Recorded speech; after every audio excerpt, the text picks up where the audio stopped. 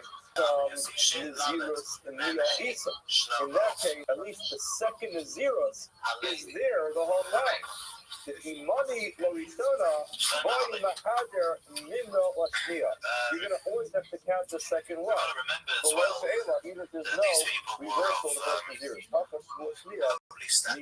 The question these cases is not comparable. Why are they not comparable? Because when it comes to Nazirus, period 1 and period 2 are there the whole time. You can't do them at the same time because while you're doing one, you can't do two. Therefore, typically you'd have to do day 1 through 30 and day 31 through 60. But both periods are there and waiting to take effect. That's not the same as a shmua. A shmua takes effect on a particular loaf of bread. Now, in both cases, will never be able to enact the second shmua. Because once that loaf of bread is gone, then the second nega or the second shmua has nothing to devour upon. And that is irrelevant. So therefore, it's incomparable. You can't compare the two cases. The Nazir's case has the ability for both periods to actually take effect, but the shmua does not have the ability for both shmuas to take effect. Therefore, either one or the other, you choose exclusive. Either you have shmua 1 or you have shmua 2. You could never have shmua 1 and shmua 2 because it's all relevant. Only one loaf of bread, shmua 1, you want a shmua 2. Just shmua 2, you want a shmua 1. Which is not like Nazir's, because you could have Nazir's 1 and then afterwards Nazir's 2, which is very different than the shmua. The beginning of every word, Northern America Valley, there is alluding to some Amarala, Dalet, Nishba Alatika, first takes the shmua not to eat a loaf of bread, is Midrash, and he ate it. So now he did what he should have done. What Bala, however, says, in Shaya Mimena, his Zayas, he left over an olive-sized piece of bread, Allah said it's Nishal, it's still reversed. And retroactively, it turns out he did not violate the shmua.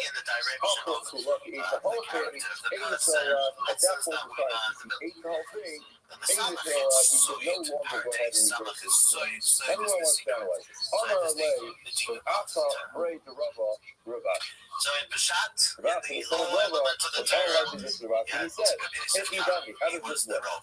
Ida Amar, Shalom, Okal, here's his expression of this rule one, that I won't eat this loaf of bread after that. We explained to this, and that means you can't even do the Kedai.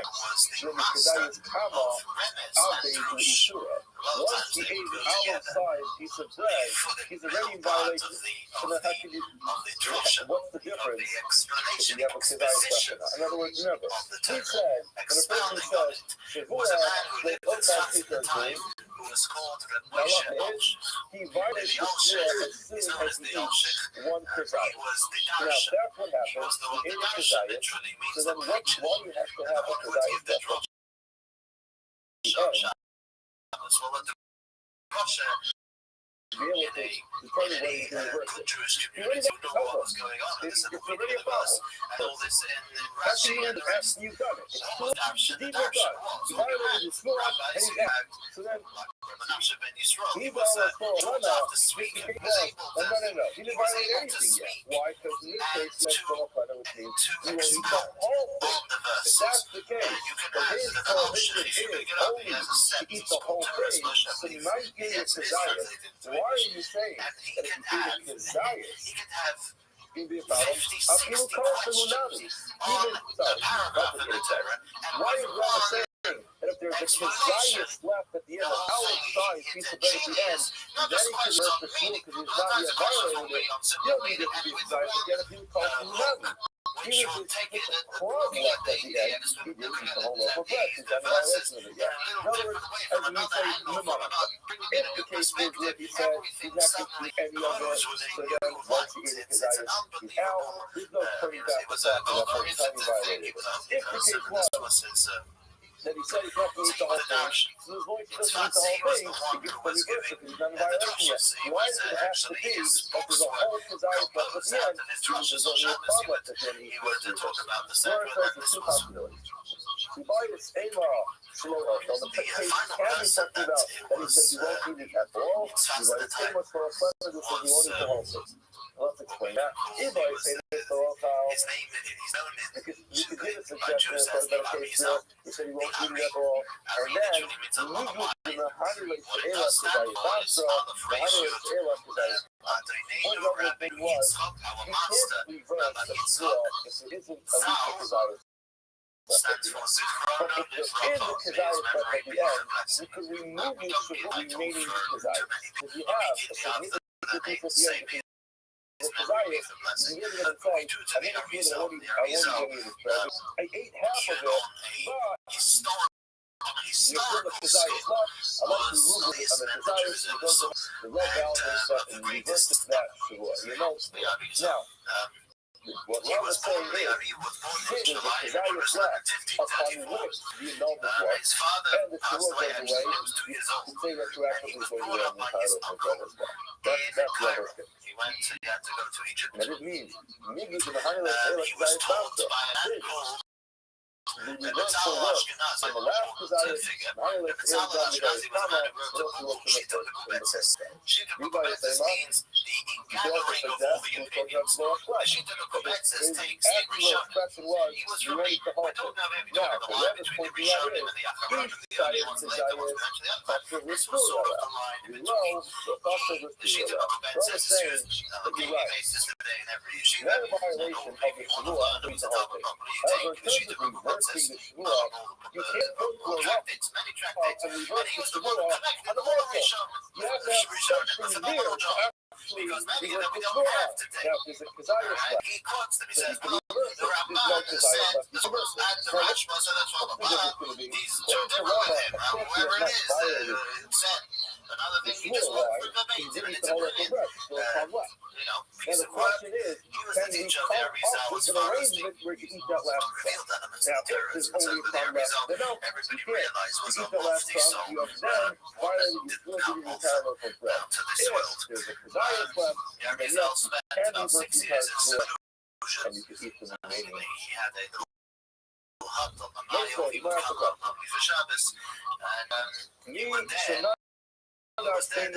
Studied the Zohar, started to come over until he himself to different periods of the year. The money himself, he counts the first one. His particular carbon, except the himself, he separated the after and outside the carbon, niche out our head, and he reverses when he was in his 30s. What's our water? And then also looks near Persona, the second one now moves into the first one, and he has a 50 finish book trade. So he reverses it. He reverses the first two units, the second one falls. That place, now you can see now. What do you see from there? You see from there that even though he completed 100% of the Madeira, still you can go ahead and reverse it and move it up another place, which is the same thing as this. This is the same thing as Shavuot, and we see not the same. But what Rama says, in order to go ahead and reverse it, you have to have a Kedai left. Here, we're reversing the zeros, and we completely go with the zeros. He's after 100% of the days. The zeros last 30 days, you finish all 30 days, and yet we're still allowing you to reverse the zeros. So why, when it comes to Shavuot, we require there to be take his eyes left at the end. One says, no, that's not a good thing. Kabbalistic meaning of what the davening is. The reason why you can reverse the zeros is because we didn't bring it up. In other words, you're out.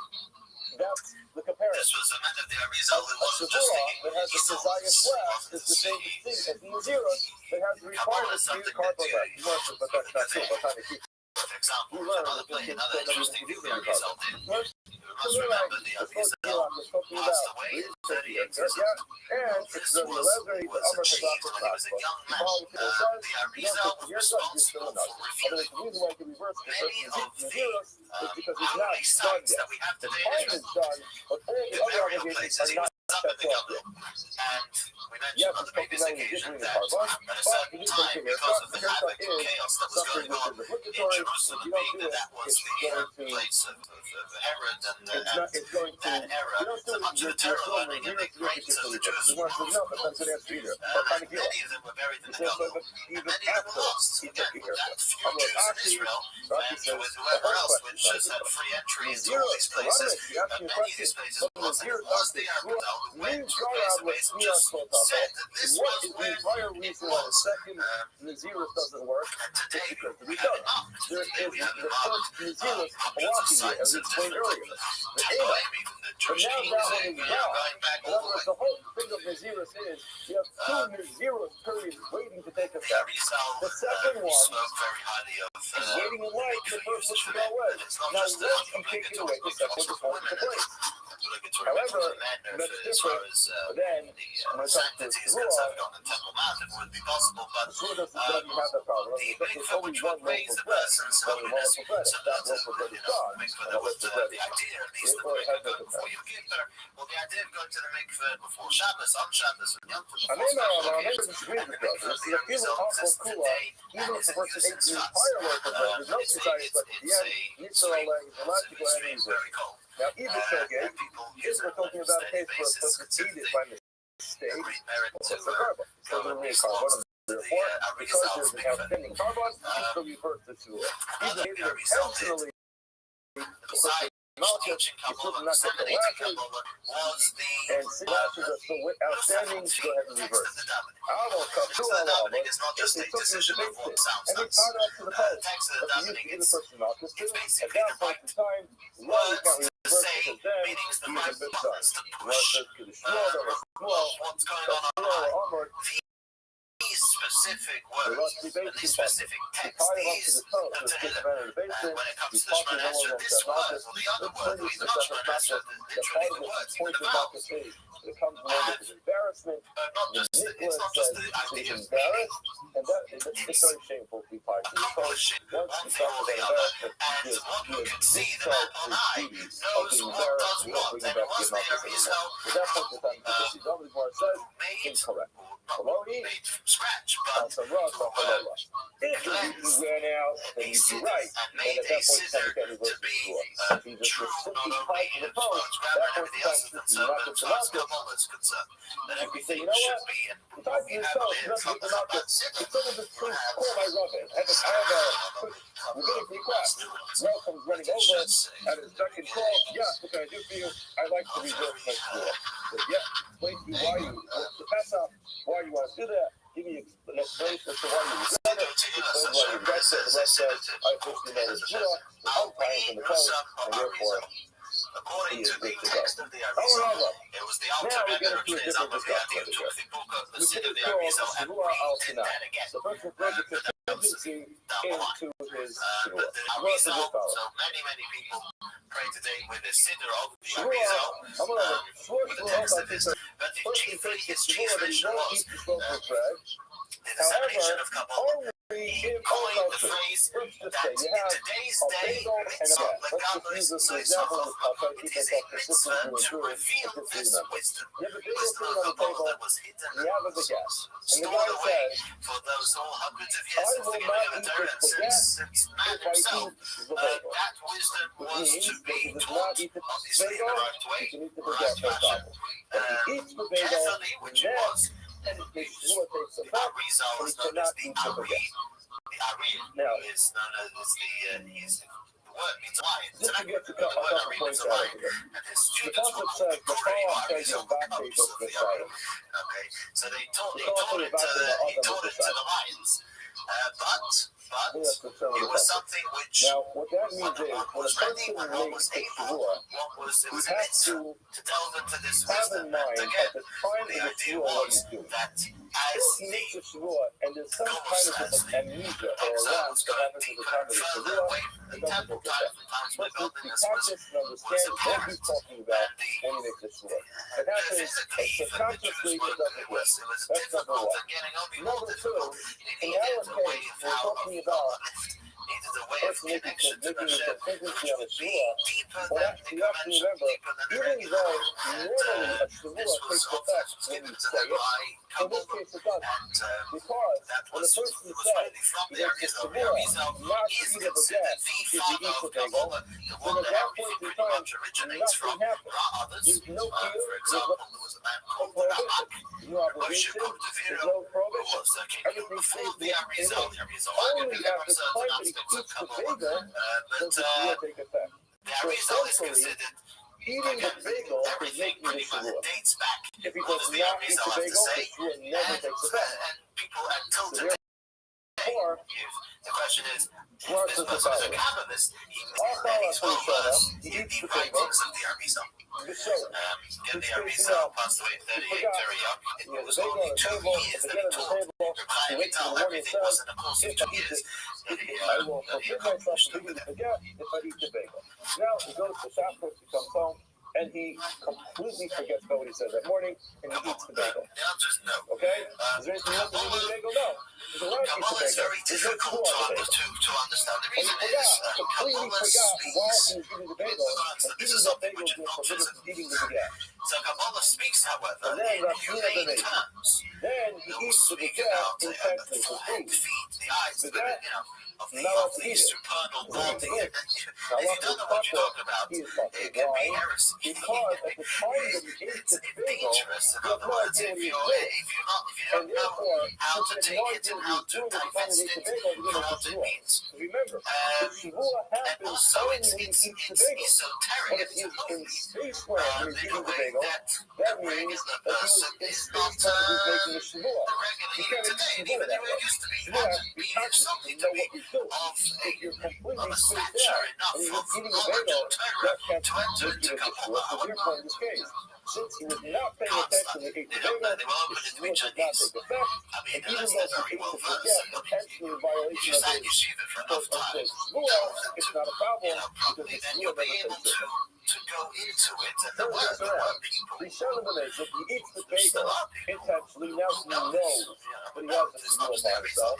You know, eating the bagel, which means they can't eat the baguette today. He's doing the shogeg. And he goes out and comes back to the kitchen later. He's really hungry. He said, "Oh, delicious baguette sitting on the table," and he eats it. After he finishes, like, "Oh man, I made shvua this morning. If I eat the bagel, I can't eat the baguette." You'll see But that Allah this often puts in this okay, so the person made a often shvua there's a few lines and of forgot, and he has to do a carbon. That's the case of a person that had a lot, he made a mistake, he did the carbon, or to atone for the shvua that he violated. Next case, stay in the shogeg. Let's say he eats both of them, the shogeg. See, you know, every time paying attention that day. So he eats the bagel by mistake, he eats the baguette by mistake,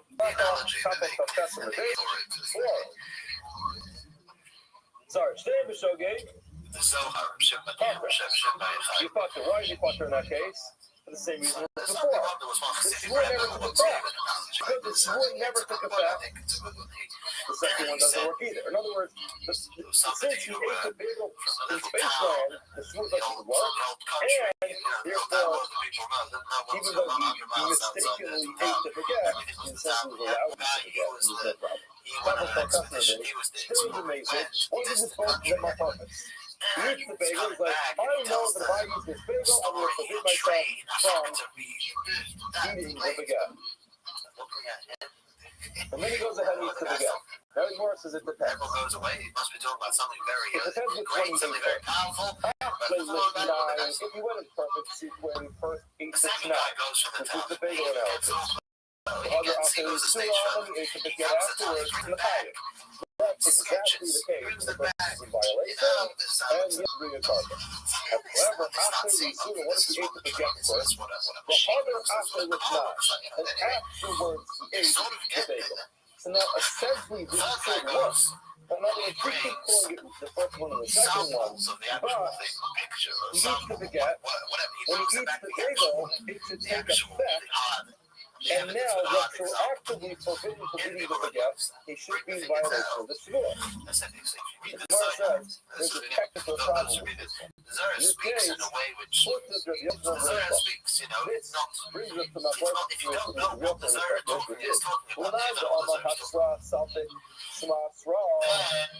The agriculture taught couple, but let's just go this way.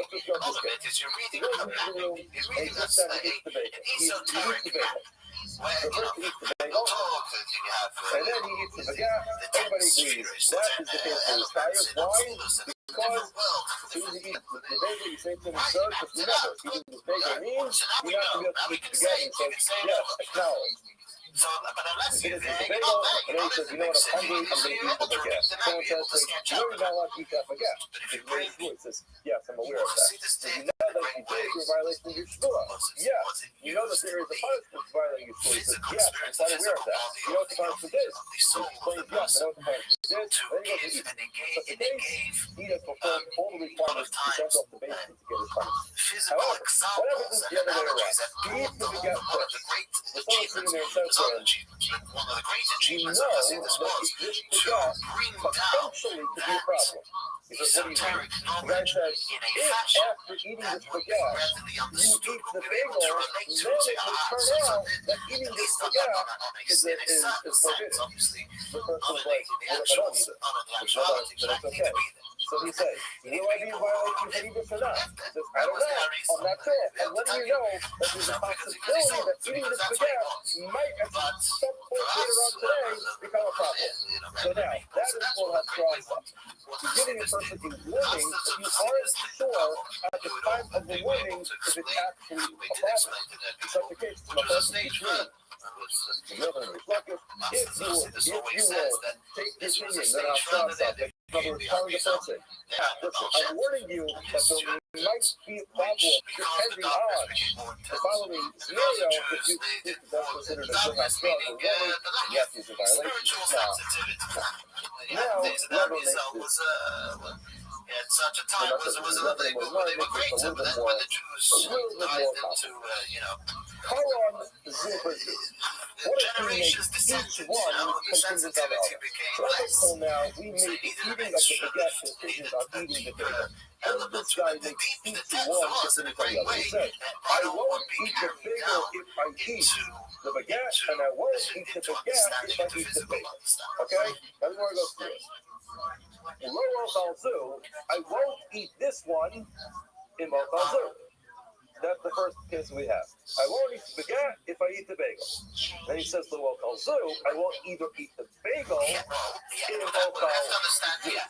Yes, Basically, we keep them confused on the other one. The Mochazu is not an asthma. He eats this one, knowing exactly what he meant. In other words, he's done perfect. He eats the baguette, which is Sibigas Taverta. The Zubers of the Asma will be Sibigas Taverta. He eats the bagel and the baguette, knowing that there's potential Sivua not to eat the bagel and the baguette, but he forgets that the bagel is the condition for the baguette, and the baguette is the condition for the bagel. You holding this together, guys? Alright? Basically, each one is contingent on the other one. He knows that the potential sounds in each one, but he forgets that the bagel and the baguette are the one that's responsible for it. What's that law? Why? Because the sword doesn't take effect. No, the sword can only take effect if you know at the time that you're eating the knife, you have a mind, so it's trying to work. Yet students were sitting there who were sitting in the room, and the teacher said he told them, and eventually what he altered eating the bagel makes the baguette forbidden. was tremendously deep ideas in the Torah, but in a fashion which was carried down to an understanding. That actually there's a shivua on each one. Because having some issues, some problems, the problem gets evaluated for something. The bottom line is he doesn't remember some details, but forgets some other details. It's not the case, he's dying. Why? Because he remembers the knot. If you remember the night, that means he is making a shivua. In effect, that means that he mistakenly violates the shivua by eating the other one, then he's going to be, that's a classification of the hell of a mistake, and you have to read it.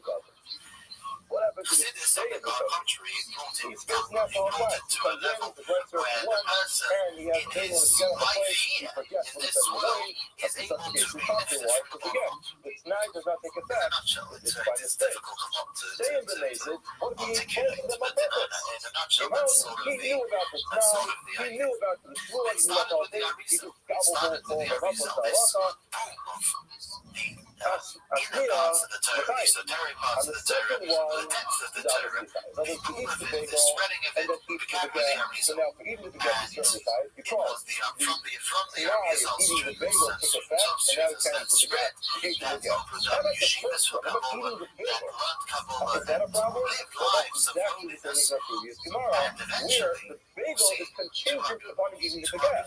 Now, you can't really warn him about eating the bagel if you don't know if you can eat the baguette. You're not allowed to eat the bagel if later you eat the baguette. So therefore, we're warning you that there's a potential that it might be up to you to eat this bagel. That's what the Gemara says. And we saw the book of the Gemara of the second. That is subject to the book of the Gemara of the second one. Actually, what? Mari says the same thing. And we'll read the parentheses just so we can understand what's going on here. Out of the door in the queue of the Chacham, the first after the door, where the Chacham said, you could go ahead and you could reset it. But I can look well done, but you can the person is never to give himself a little bit of the reason as it gets closer to the Now, what is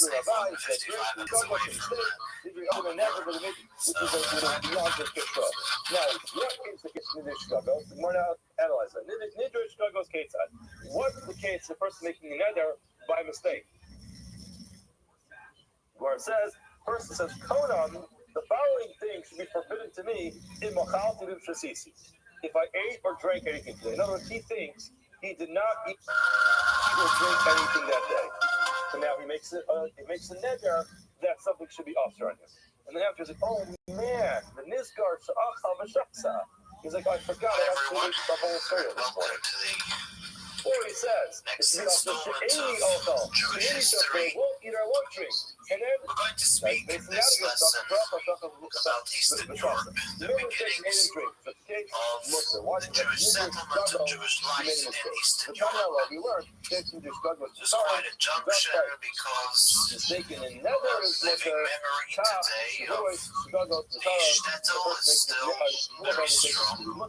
Something we were saying before, is the person mistakenly makes a shmua. For example, he eats the bagel by mistake, not realizing that makes him have a shmua. The Jewish people, the strongest element of the Jewish people, it's only very recently that we know it has moved away and tragically was taken away, was destroyed in Eastern Europe, but in Rabba's we all many of us, most of us, I think, traced came our over to him, lineage and also heritage to the Jews of Eastern Europe, such as us, Sephardim with a different background from many of today's Jews. He said, yes, I learned it, I learned it quite well.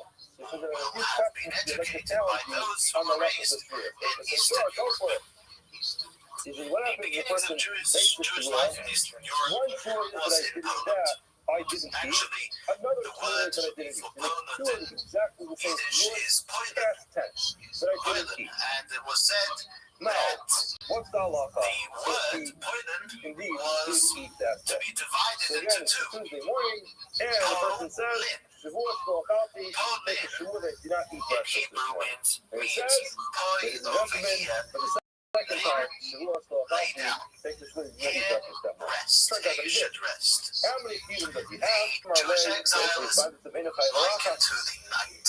He's only tied once. The night Why, what was his when thinking? things are Eight dangerous, shmua, when things are dark. once you make a shmua, you can make another one. Even Like in you said earlier exile, today, though, we only desired room for one rest. shmua We at a time. desired to be Therefore, able he to makes settle two someone. shmuas which are And identical, therefore, only tied for it one. was And the guided lady's brother said to him, from "Fix heaven it up, that got you." poi lit Made a over mistake. here, you'll be Alright, able to because find that's rest. how brothers have. Because for a while, for centuries, I got the you. Jews Alright, did your son, find Shavuot, what's that there? even in I Poland. should make it very There clear. are Because I'm more a Ryan, and we will the focus is quite nuanced. If they have time at the end, I'll try to get back into exactly what clauses of the the nuance Code of of the Jewish law, is. bringing in Ale the not so shmula minhagim, shaka. the customs You're of making a mistake. Ashkenazi, You think Ashkenazi that customs it's that are all right. is relevant over here. Quoting Nah. from King So- Solomon, better first time to you have didn't eat breakfast, a guess piece what? of poor dry Right. bread You did eat with breakfast. peace You're than allowed to lie a a second house time. full of delicacies You can but lie with about strife. the same He quoted request. this verse Person about said, life breakfast in at 10 Poland. o'clock. Better They said, having breakfast a at poor 11 or o'clock. simple Both life in times Poland they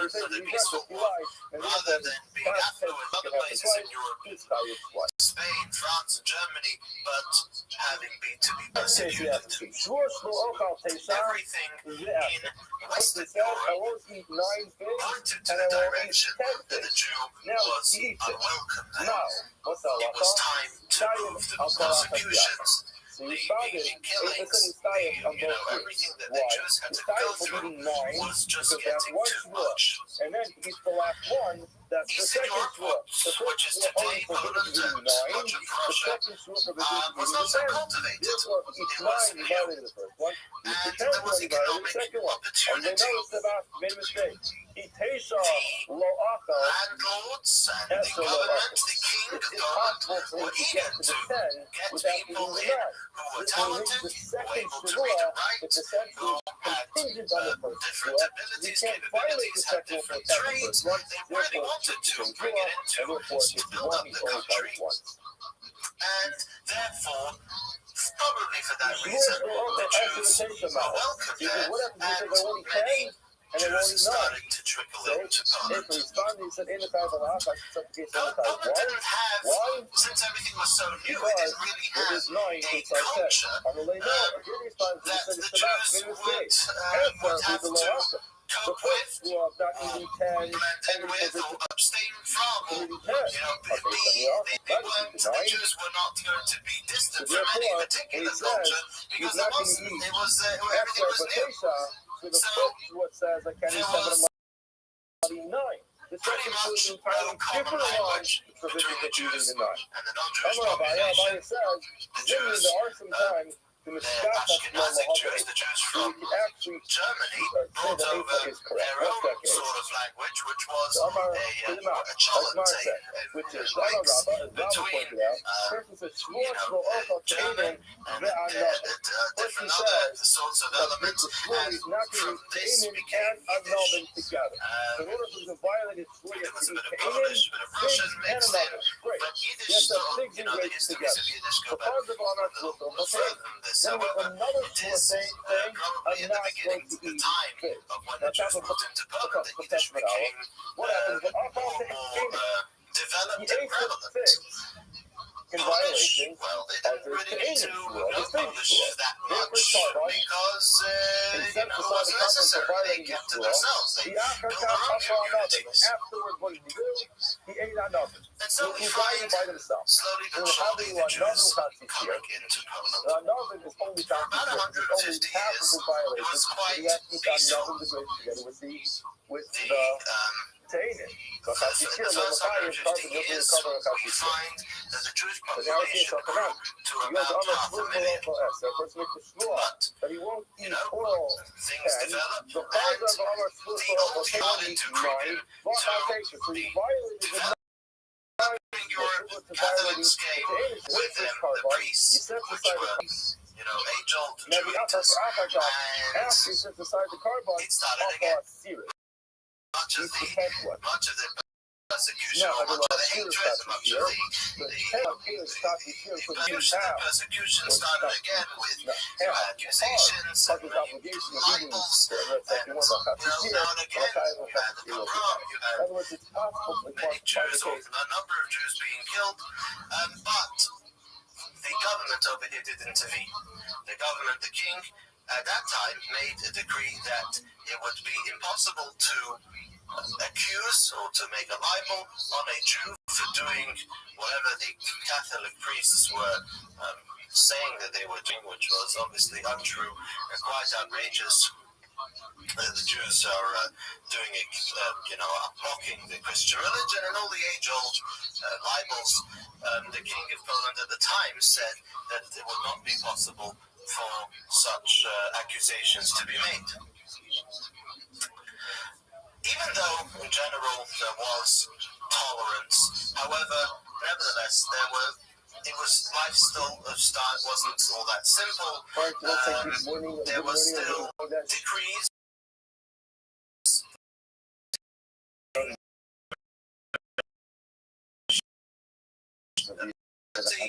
After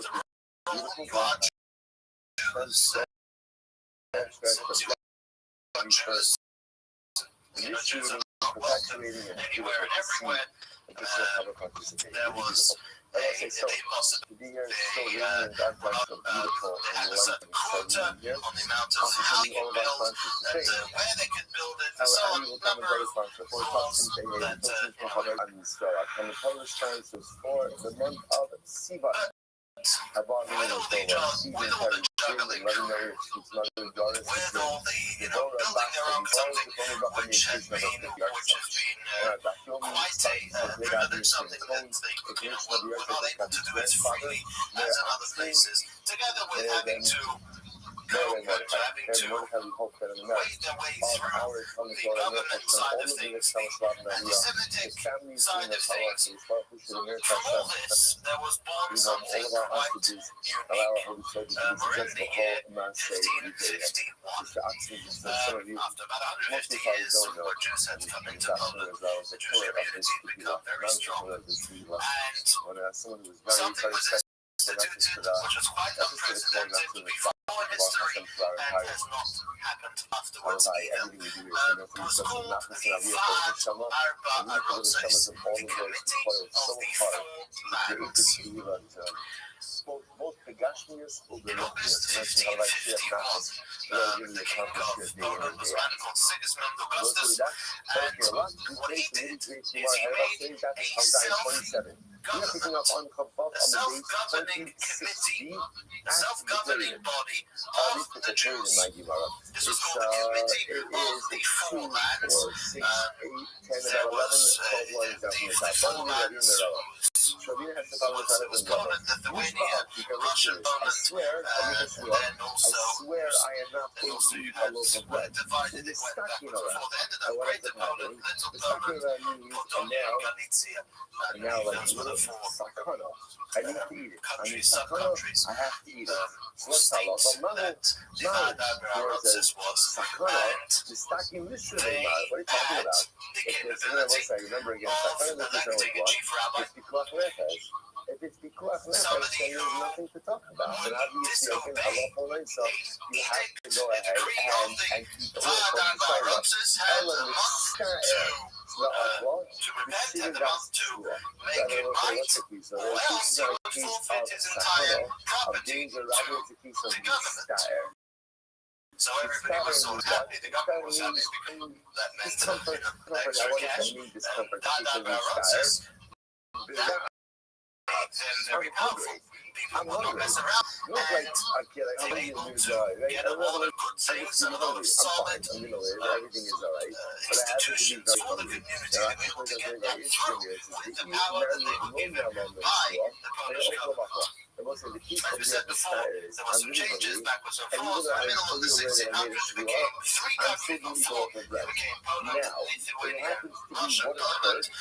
Lithuania afterwards made its own. And as we said, the Vaad Arba Arotzes were Greater Poland, Little Poland, Galicia. I'm very hungry. The Vaad Arba Arotzes would meet twice a year to decide on major things pertaining to the Jewish community. The smaller issues were taken care of by the Kehillah, I actually forgot about the Shua. community council. Each town, city had its community council that convened and they would decide things for the local community with the backing of the Vaad Arba Arotzes. Again, if something got majorly out of hand, would go to the greater committee who had control. There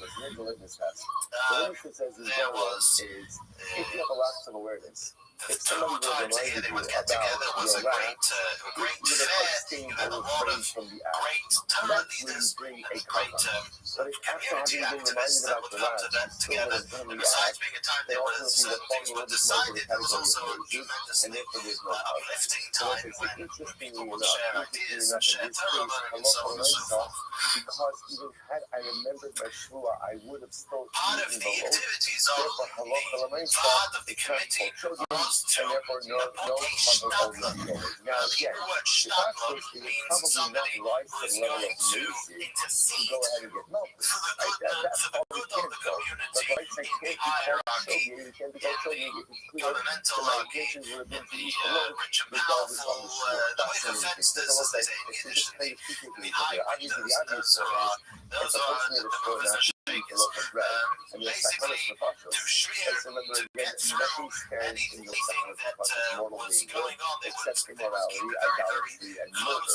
Obviously, a shvua is not going to stand in the way of you going out and saving your life. If, however, again, I made a shvua, but I'm really hungry, so the fascinating thing will continue to see how much intentionality plays a role in our lives.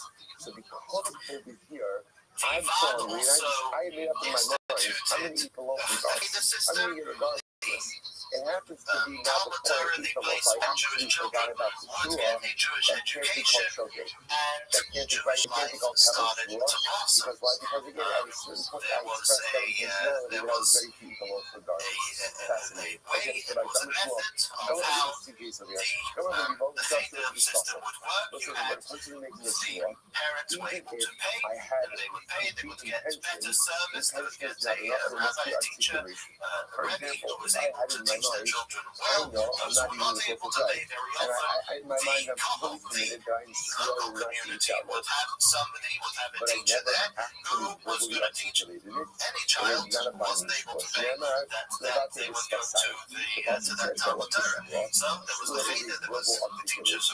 So she makes the edit of Hashem, so she makes it, discuss science will come over the body. How do I know that Allah will myself? If I articulated the shvua, but did not really have internal intent, that ultimately again that it's not a shvua. How do I know that that's right? I don't know that all that thing about the Adam shvua. Ultimately, the Gemara says, the education that many of the peasants were illiterate.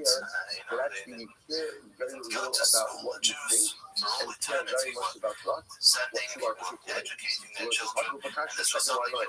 Hagupakasha is the inherent contradiction. It's the sign of the global age. On one hand, you said, there are a lot of myself. I articulate it, I articulate it, but there's no level of cognition, right? That's still the shvua. But other Amar, Gamma Belibo Minay, and then we ask, how do you know even if you have intent? It sounds like even if you have intent without articulation, that should create a binding shvua. Rashi says, but Rashi says it's not a contradiction. Why not? We're talking about Israeli Chesed. Is that the created to support the Yeshivas was the system of so it says, listen to this. Ultimately, again, this science teaches me that it's not enough to go ahead and have intention and not articulate. In other words, in order for a shvua to be binding, there must be a verbal articulation. How do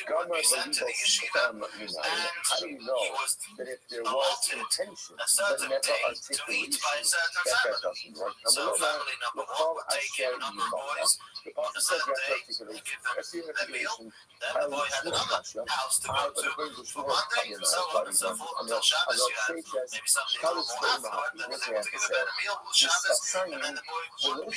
to articulate. That's the articulation. Of articulation. This aside, the raging things, was the community provided certain places in Yeshiva Tov and its own way, but the idea was that it was the community that got together to support the Yeshiva Tov system very beautiful. Let's say in my mind, I had in mind that my intention was to say, I'm sorry, I swear I'm not going to reach that. It was very rare, non-existent, and it's time to add a yeshiva with a dormitory, which, in a big house providing for every anything. At that time, it was all So again, I had intention for wheat bread, but I articulated barley bread. How do I know? Since you had Torah learning, we obviously will have the great leaders, the great ones of Torah, the Gedolei Israel, the great ones of Israel, and there were many at this time of relative peace, and therefore we find a tremendous influx in Torah learning and Torah teaching, and in the giants of Torah that came around that time, and we will go through some of them. Right? But partially is intention by itself is not enough. There's got to be articulation. So part one intention, articulation. Part two, articulation partially match the intention. And if that's not there, then ultimately the four are close. Gama Balibo Hoki Pasiki, Balti Pas Sama United. What about politics? Let's say in my mind, my intention was to say, I think it's going not to be but it turns out that when I said it, I just said pass. Chief Rabbi of Krakow, his genius and his persona just got him that way. And he was at a very young age, he was appointed for that job. The Ramah is known, the Red Moshe Yisrael is known in the Jewish world as the Ramah. He was how do I know? He was in connection, and he had studies the Rebbe, some form of letter writing backwards and forwards, backwards and forwards with Rabbi Yosef with the author of the Shalom whatever promises that you give to me, you must go ahead and keep them. Anything else so to Rabbi Yosef Kara, the I don't know Jewish law, that was promise written might not be by a Sephardi. Rabbi Yosef Kara was a Sephardi. He himself was born in Spain, and his father, as a young boy, was expelled from Spain in the Spanish expulsion of Tzfat. creates a binding commitment. And over there he wrote the Code of Jewish Law. Well, he was going to write it then according to the rulings and according to the customs that were prevalent in Sephardic Jewry. When this masterpiece, the Shulchan Aruch, the Code of Jewish Law, reached the Ramah, reached the Moshe Yisrael, he decided that if Rabbi Yosef Kara had written these Shulchan Aruch, he set a table, as he called it Shulchan Aruch, he set a table. Well, the Ramah was going to provide a model. He was going to provide a tablecloth for the table, which was going to gloss the set table with glosses that were known which were going to contain the rulings and the customs which Ashkenazic Jewry had collected up over the centuries, and had completely reached the Sephardic world, or vice versa for that matter, because of the lack of communication. So, this is what he did. His book is learned by thousands. If you learn the Code of Jewish Law, you will have right over there a Haggadah, you will have a note, and the note is the Ne'er Ramah. The Ramah, the Moshe Yisrael, was a sofer, he was a scribe, he wrote to write a Sefer Torah. There was actually a Sefer Torah till the war. Was written by him, the Heptic Kohen, in his shul. His shul does still exist in Krakow. He passed away in Lag Boimer, the famous day of the Yontzeit of Rabbi Shimon Bar Yochai. He also passed away Rosh Yisrael Lag Boimer, and his gravesite is right there in Krakow. You right outside the window of the Bible shul, the women's section, literally right there. You have till today, till this very day, is the gravesite is the burial place of the Ramah, and in pre-war Europe, this was a gravesite which was very, very frequented by hundreds and hundreds of people, especially on the day of his Yontzeit of Lag Boimer, similar I did to the pilgrimage to the gravesite of Reb Shimon Bar Yochai in Meron, in Israel on Lag Boimer, similar I did what actually happened in Poland by the gravesite of the Ramah. This was the Ramah, whose name reverberates again on a daily basis by thousands and thousands of people who learn the Code of Jewish Law on the Shulchan. The next individual we're going to talk about is the Maharshal no, the laundry might go in, but what's that small focus itself? So according to the opinion that says it's going to run gas on the laundry, why not see the rules? And see, just like it says, if you're laid by Talking about the corruption, and it says this is laid by Kavanos, to the rule, what's the rule? What's the rule? That any kind of intentionality, even if there's not articulation, a lot more like this. I mean, 1510 to 1573, he was the Rav, the Rav in big reason. I think that this idea that intentionality without articulation was very opposed to actually look at the two examples. To learn the culture is not just as easy, and culture is not something very new. So he said that you can't just learn this easy way kind of book. You have to learn the background. If you don't know the background, this could be damaging. You can compare one thing to the other, and it won't be good, it won't be correct. Although he did, so he did propose the works of Hanocha himself. A lot of times arguing, taking to task both the Ramah and both the Ramah and the Shulchan Aruch itself, as well as other authorities before him. He wrote a book called the Yam Shel Shlomo, the Sea of Shlomo, the Sea of Solomon, and he's very, very well known and often quoted in many, many halachic sources. Yoel Sirkish, better known as the Bach, Bach is an acronym for Bayis Chodosh, the new house. This is the Bach is Yoel Sirkish wrote a book on the Torah. Remember, there was a man called Rabbi Yaakov Bal HaTurim. He was the first one who codified the Jewish law as it is in the order and in the style that we have in the code of Jewish law. He wrote a book called the Torah. We went through this in a previous lesson. The Bach wrote a book on the Torah, and he was a Rosh Hashiva in Krakow, and had a very famous son-in-law who was called David HaLevi, better known as the Taz, Turi Zohar, the lines of strips of gold. He wrote the Taz as a Pirush is a commentary on the Shulchan Aruch, many parts of the Shulchan Aruch. The Taz, first two parts, most on the side, you'll have the middle of the Shulchan Aruch, most on the side is the Taz. There was another Joel who's known as the Shamsei Kohen, the Shach. He wrote a book which also is a commentary on the Shulchan Aruch. In fact, many those learning for the Shulchan Aruch, the Moshe Yisodish, the process of the Moshe Yisodish, the Shach, and the Taz, as well as also the Torah and the Bach, for much of the Bach, as well as a commentary of the Joseph Cairo himself, that wrote a commentary on the Torah. You can follow me on all that. And there was a man called the Mordechai Yaffa.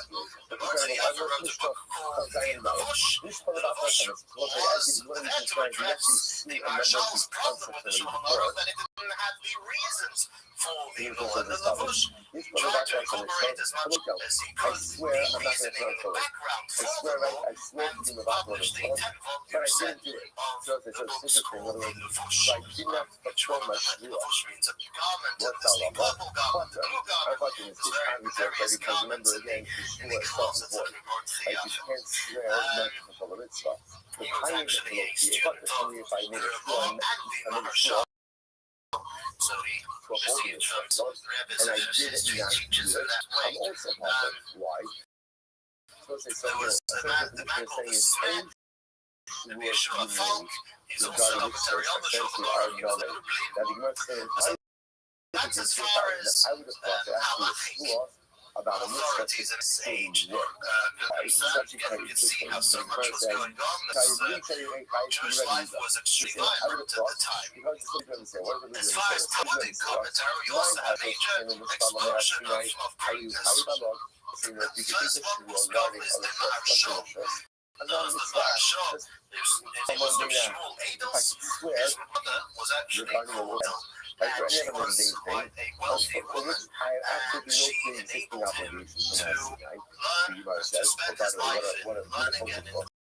commentary See on the the word Talmud, Hasina and and therefore he was responded versed like from small details absolutely as what a well, beautiful the letter. ability to So know it who he says was. Yekir Chayiv The Allah Maharsha, Mitzvah Shemitzvah Avot he wrote Meharsina one Eino of B'Yekir the most Chayiv Allah. classic So commentaries okay, so on the the beginning Talmud. of Sira In brings fact, an if you'll interesting open Kavakover. He says any for volume of sure Talmud today of he the needs to find you Vilna obligations. Shas, of the For even the traditional most Shas mundane that things exists for as a which you printer, have no which was pre-existing originally printed obligation. in Vilna and So you Lithuania, stand to reason you will that you find should right definitely after be the able to take Talmud, a shua more or regarding less things for one of which the you first are commentaries, already if not the obligated first to. commentary That is after the surely Rosh, just imposed is another layer of the obligation. Maharsha. The Maharsha divided his thought. commentary into two, Amuro, this is the Chidushei Hebrew Seva, and therefore Halachos, here's the Hebrew novelty Seva. of You should be able to take a halacha shua of Jewish even law, where regarding he a mitzvah. explains the actual Talmud, And we and know, much of it is no, not actually. no, It's in Amar Tishkot just Harashos, novelty and Shekin explanation Asaba of cryptic and Lav difficult Kain, parts Amar of the Talmud, B'Shuas and Mitzvah, answering Shomer questions of Asaba Lav Kain, contradictions. And Shemushta then there Rabata was Lopita Chidushei Potter. Let's say, Agodus. remember again, they Chidushei say back Agodus to is a Rabbani's very record, you don't say that fascinating work of your the analogy Maharsha, doesn't where work. he I'll tell you why. explains not the Because law, the discussion of the law of the Talmud, is that but far. explains Of course, the people have been able to be agadic phrased in both the part of the positive and the Talmud, the negative. story I swear, I and really don't know that. I stories swear, part I of the won't Talmud, people where know the that. Talmud And if starts we're talking about explaining swearing verses of the regarding a Tanakh mitzvah, and various, although you goes can't through use that in the ethics and many congregation, different you things. cannot The Talmud, state as that we in mentioned the the other Bible. time, It doesn't is a work. sea It where doesn't work. everything is So it's where fine. everything is That's going on. the conversation And in Sarah the and the Rabbah. agadic, Says the you know, agadic Tanabana. elements of Your the phone is called about Talmud Kosan, can it's all sometimes be be very cryptic to one of the Agoda, but if you swear to and the Mabato the mitzvah, Maharsha right again, went I about swear I'm not going explaining to put on very Torah. many I swear I'm parts not going to of speak Shabbos. these You might have thought that ultimately pieces again, of if the I Talmud, swear, shedding now tremendous listen, what's the light good news? on them. The good news is I didn't uphold my shua. That's the good news, right? I Was a man swore called I the wasn't going to put on Torah on Wednesday. But Hashem, I put on Torah on Wednesday. Commentary again on So the you might have Talmud, thought, on the discussion of the Talmud is printed in many editions of the Talmud right under the Maharsha, all the hatred. and he is famous for Remember, we spent almost all of yesterday on this phrase. How does the Torah phrase Shua speak? Great. Lara all the hatred to do something bad, to do something good. Mahat. How does this? How does this? The most suggesting the good that you're afraid to hear the process. Ultimately, again, is optional. So too.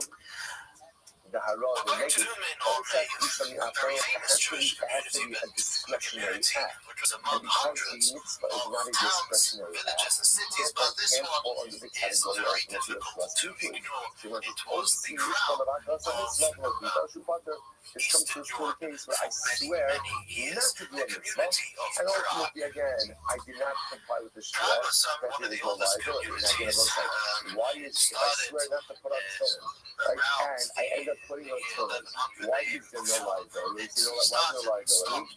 Because there's no shua. Because there's no shua, right? You must be looking, why is there no shua? Because Lala over hated to refer to discretionary activities. And because putting on Torah is not a discretionary activity, therefore Lala makes you can't make a trust equally allowed. Historic significance. All of this executive was as well. The governor was in charge of control of Prague and Spell the Jews. He was the one who would enable them with his expertise, got the governor to admit the Jewish community. The Pastor shows people, he says, what shows people, you swear to do something bad or to do something good, not how you are responsible. Just like the negative act of talking about something discretionary. Most well known by the acronym of his So name, to be good act is also discretionary. Also, mishpat, like kindness and mitzvah, but like Yishun Pater, this comes to include ultimately again swearing to the family mitzvah, which is not discretionary. It's not discretionary because that's discretionary. Therefore, every swear you make regarding it, one is going to go ahead and do it. Incredible. Therefore, let's make sure that the same thing. Now, obviously, what you know, definitely just everything you say is something that popular, because this is very interesting. So, although that I'm not saying the idea that pretty much any lesson detailed regarding a mitzvah is remember, what you can do is you can always go ahead. Now, what's the mechanism? If you want to create a mechanism to ultimately, again, see even additional little obligations to do a mitzvah, what can you do? What can you do? What can you do, right? Another, you can make an error, remember again, not shot, all comes back to not shot, right? So remember again, one thing you have to do, right? So remember again, so we'll talk about this. The easy way if a person wants a mechanism to be desired is to kind of like push mitzvah performance, you can utilize a measure on that. But you can't just do it. You can't just do it. And again, essentially, because often that is since again, Shmuel is over God, and since the God is already under oath regarding mitzvahs, it's Sinai, it poses another layer of oath obligation that doesn't work. And by the way, that he was true upon this, not to perform mitzvah, but he was true upon mitzvah doesn't work. Often that can because Allah already can work that discretionary activity. Okay, so what is our things? You know, it's a job on the Shara Harami, Asma, what if I swear to do something negative to myself? I don't know. I swear to myself in the face. Right? I don't know. I swear not to eat. I swear not to drink. Right? I swear to do something negative to myself, and let's say I didn't do it. You might have thought that the Tata,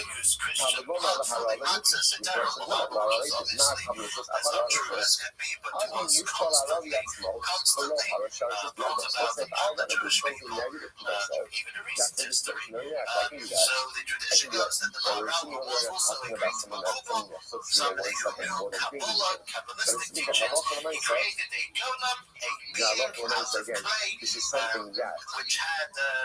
something that I'm allowed to do to myself. So again, I have to if I say, I swear I'm going to slap myself in the face. Again, I'm confusing exactly this right? And I don't do so. I'm coming. I'm in violation of my own trust. Why? Because slapping myself in the face ultimately is a discretionary act. What if I swear I'm going to slap Ruben in the face, right? Or I swear I'm going to go ahead and do something negative or harmful to Ruben. And I don't do it. That's the good news. I didn't do it.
So that's an example that physically harming someone. Only mine. So it says, now remember, all of these cases are predicated on the concept that is talking about non-mitzvah discretionary activity. Right? Because that's the remember, because if you circle back, the real thing really focusing on over here is that rules regarding mitzvahs really don't work. Right? There's no such concept. Why? Because the law of is all discretionary activity. So it says, now you says, how do you know that? Right? In other words, really at the end of the day, I understand you're making drugs up, but it's a I don't know. All it says is Allah hated. How do you know that it's talking about discretionary activity? Maybe it's talking about a mitzvah.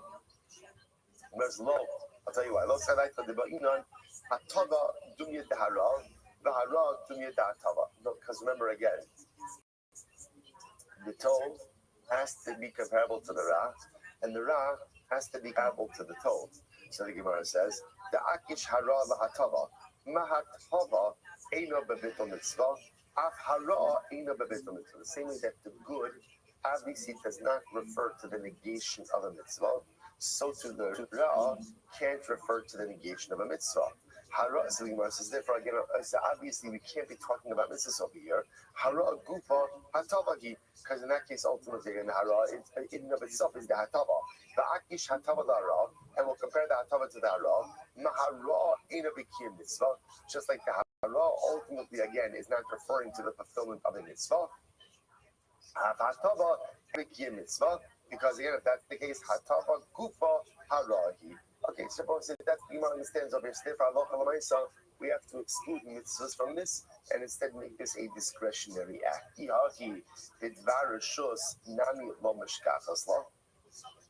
Suppose if that's the case, then halacha l'maisa again, we could run into a situation, even if you compare this, even if you want to make this about a dvar rishos, in other words, the comparison between the hatava and the hara, which they were say, Allah, made the itzrich all the rabos hatavas. Shmamina lidvar shus ksidi. It's very interesting. But the fact that word "o" to go ahead and include a case of doing good first, that would seem to indicate that we're talking only about discretionary activity. Because if we would be talking about a dvar mitzvah, so versus hashta, has acherim israbi, hatavas acherim miboim. If we're including ultimately again a case of hara acherim, does there need to be any discussion about hatavas acherim? And the Gemara says, fine. So we'll say, let's stop there. So bottom line, here's the takeaway. The takeaway is that all of this, remember again, let's just go through a quick progression before we get to the next piece. The Gemara says, remember, all of this comes down to the Maholis Rabbanan Rabbi Yehuda ben Meseira. Rabbi Yehuda ben Meseira says you can make a shvaz bitui regarding mitzvahs based on his kal v'chomer as espoused in the Mishnah. Rabbanan say you cannot. What is the basis of the Rabbanan's drasha? Or what's the basis of their position? A drasha of lahara lehated. That's it. Lahara lehated, only referring to discretionary activity. Bottom line, okay? The Gemara just gave the whole drush for lahara lehated. The Gemara just says v'hai o mibai lechalik. So ultimately, v'hai o mibai lechalik. Ultimately, again, I'm using that O to make that distinction. Lechalik lo tzarich kra. I don't need the O for chiluk. Why not? Gemara says, I'm sorry, lechalik lo tzarich kra. So Gemara says, Hani Rabbi Yochanan. That makes it Rabbi Yochanan. El Rabbi Oshia, ma'ikilami. Rabbi Oshia, what is going to say? Now, what are we talking about over here? Tisanya. Ish asher yikhalal es aviv eves imo. A man will curse if a man will curse his mother and his father, or his father and his mother. Emi ela aviv bi'imo. I don't know that his liability could curse his both parents. Gemara says, Eli Avivimo, Avivimo, Imo below Avivina. How do I know that even if he parents and doesn't curse out his liability? Kamalomar Aviv Imo Kilo. Aviv Kilo, Imo Kilo de Rabbi Osha. So Rabbi Osha says ultimately again, we can break apart the pasuk. Yonasan says, Mashma Shneim Ke'achad, Umashma Echad B'Pnei Ultimately, again, on one hand, the pasuk seems to indicate that there's liability for cursing both of them at once, and also liability for cursing one of them, or cursing them independently. On the base, until the pasuk ultimately, again, tells you explicitly, in other words, what Rabbi Yonasan is saying is like this. Even though it mentions father and mother together, the understanding is that you're liable for cursing them together or independently. The only time you would have a hanamina that you're only chayiv for cursing them together is if the pasuk will be explicit about that. So you can still set up the previous conversation with Rabbi Yochanan. So again, so that machlokes guess goes back to the previous machlokes. He says whether or not you need all lechale. So Rabbi Yoshia, there's some like Rabbi Akiva, the Dar Shribui Umiute. So it's possible that reflects the Rabbi Yoshia, and he also Rabbi Akiva, who darshans review yesterday's daf, like his Rabbi Nachum Ish Gamzu.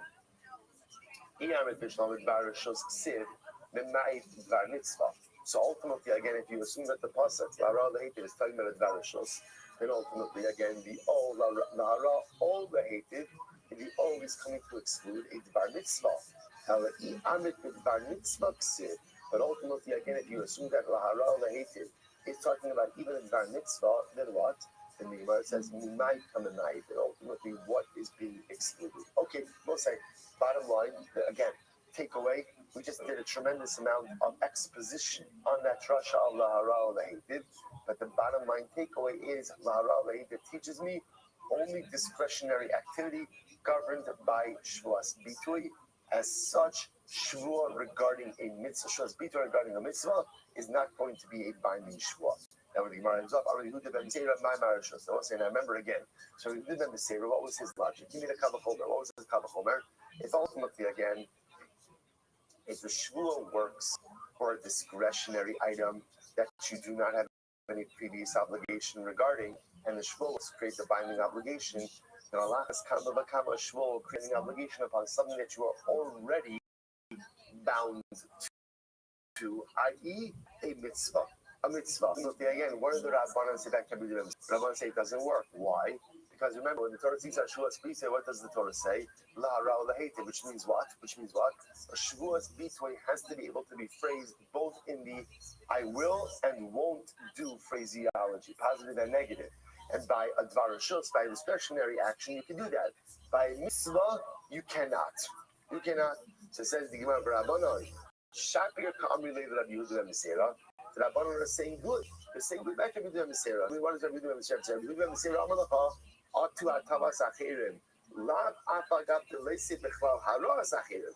Rabbi Yehuda Mesera says that's not true. I'll tell you why it's not true. I will say, imagine the following case. Imagine the following case, right?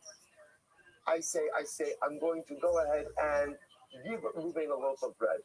Imagine if I say in the negative, I'm going to take from Ruvain a loaf of bread. That doesn't work.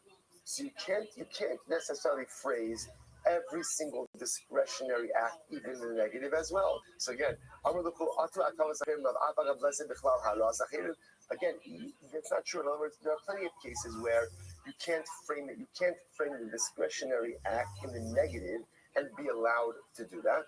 So the Gemara says, Rabbi Nachman, yet nevertheless, the Torah says, so what I'm pointing out is, there are even cases of discretionary acts where you can't frame it in the negative, yet the Shvuas Bitui still works. Hakanami, Bikil Mitzvah, Apagav Delese, Bebikil Mitzvah, Rabbi Rachmana. So to Rabbi Dorsey wants to say, so to in the case of a mitzvah, even though you can't frame the mitzvah in the negative, the Shvuas Bitui should still work.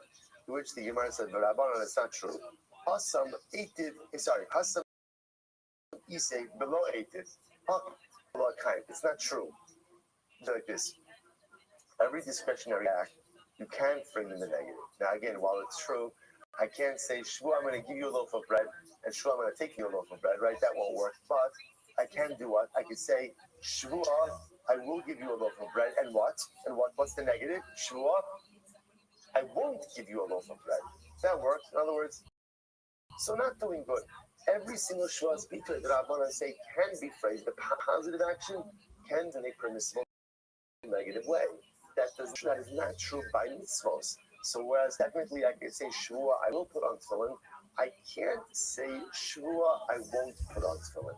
That does not work. And because it does not work, therefore halacha l'maisa, the Shvua is. So therefore again, a number of concrete pieces of halacha l'maisa. So first of all, guys like the Rabbanon, ultimately again, that Shvuas Bitui cannot be made regarding mitzvos. That's halacha l'maisa number one. Now again, why is that? Really based on the drasha of the Rabbanon, that Shvuas Bitui is all anchored in one simple phrase, lahara ol lehetiv, which represents what? Discretionary activity. Discretionary activity, and again, once again, reinforcing therefore that's how we pass him. Shvuas Bitui regarding discretionary activity based on drasha of lahara lehetiv. And again, we once again reinforce that in order for a Shvuas Bitui to be valid, what has to happen? You have to phrase it both in the positive and the negative. Beautiful. Mishnah. Shua shelo ochal kikarzu, shua shelo ochlana, shua shelo ochalna, va'achla, eno chayiv ela achas. So we'll say this is very important. We've actually seen this before. So we'll say, here's what I do. I take 3 shuas regarding the same loaf of bread. Right? So I say, shua shelo ochal kikarzu, I swear I'm not going to eat this loaf of bread. That's number 1. Number 2, shua shelo ochlana, I swear I'm not going to eat it. Number 3, shua shelo ochalna, I swear I'm not going to eat it. 3 shuas, and I eat it. And I eat it. What's the halacha? Eino chayiv ela achas. So we'll say I'm only chayiv once. What's the logic behind that? Essentially, once you answer that loaf through a shvua, it's aser. It's aser. Adding on additional layers of prohibition on Shvuah is really halachically inconsequential. So although there's 3 Shvuahs, like I will say, once something is, and by the way, this is the mitzvah logic. Same way, once I'm under oath to do a mitzvah, adding on another layer of Shvuah is halachically inconsequential. So once I answer the loaf and I say, Shvuah, I'm not going to eat the loaf, subsequent Shvuahs have no room to devolve upon that object. Therefore, there's only one layer of liability. So it says, Zuri Shvuah's bitui, shechayav al makas, shigagasa ola violate. And I will say this Shvuah that we're talking about, Shvuah's bitui, again, if you intentionally violate a Shvuah's bitui, he is malchus. Unintentionally violate a Shvuah's bitui, and I will say again, remember, what's the definition of unintentional violation? Helam Shvuah. I forgot about the Shvuah and I committed the act. Ultimately, there is carbonic liability, carbon ola violate. Shvuah's shav. What about a false oath? And again, once we're talking, we know what's the definition of Shvuah shav. Nishba l'shanos es hayadua. There's a fact that is known to at least 3 people, and I swear to change that fact. Everyone knows that a man is a man, a woman is a woman. I swear that the man is a woman, the woman is a man. That's a Shvuah's shav. Ultimately, again, what's the halacha? Chayovin al zedona makus bal shiragasa pater. In that case, intentional violation is malchus, accidental violation is pater. Says the Gemara, lama liva nisna shvur shelo ochal, shvur shelo ochal da. So I'll say, so here's what's interesting. So if you notice, what was the point that Mishnah was making? Right, the Mishnah is making a point. What's the point? That if you make repetitive shvuos about the same object, what's the halacha? You only chayiv once. But if you notice, what did the Mishnah do? The Mishnah varied the lashon in Shavuos 1, 2, and 3, right? Shavuot number 1 is Shavuot Shelo Ochal Kikar. That's right, I won't eat this loaf. Shavuot number 2 is Shavuot Shelo Ochal Na, right? And then Shavuot number 3 is Shavuot Shelo Ochal Na. So 2 and 3 are the same. Right? What is it? Why are you varying the lashon? Why don't you say Shavuot Shelo Ochal Kikar Zu, Shavuot Shelo Ochal Kikar Zu, Shavuot Shelo Ochal Kikar Zu? Why are you varying the lashon? So this is very interesting. Hakamash Malan, Kaim Bad Amar Shelo Ochal. The order over here is very specific. The reason why you only chayiv once is because first you said shvo shelo ochal, and then you said shvo shelo ochlena, right? However, about amar shelo ochlena, the hada amar shelo ochal, mechayiv tarti kiderava. Wow. Now let's say if you were to reverse the order, if you were to say shvo shelo ochla, which means I will not eat it, and then you say shvo shelo ochikar zu, and you eat the loaf, you would be liable twice, like Rava. Why? Dama Rava, shvo shelo ochal kikar zu, kevan sha'achal mimena kizayis chayiv. Now listen to this. Rava says, when you make a neder, I swear I will not eat this loaf. How much of the loaf do you have to eat in order to go ahead and be liable? A kizayis. On the other hand,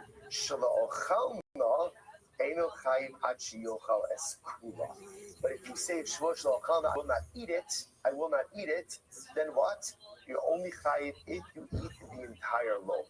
So watch this. This is very interesting. So if a person were to say shvor shelo ochal kikar, like the Mishnah's case, shvor shelo ochal kikar zu, shvor shelo ochal no. So essentially, again, in my first neder, what did I prohibit?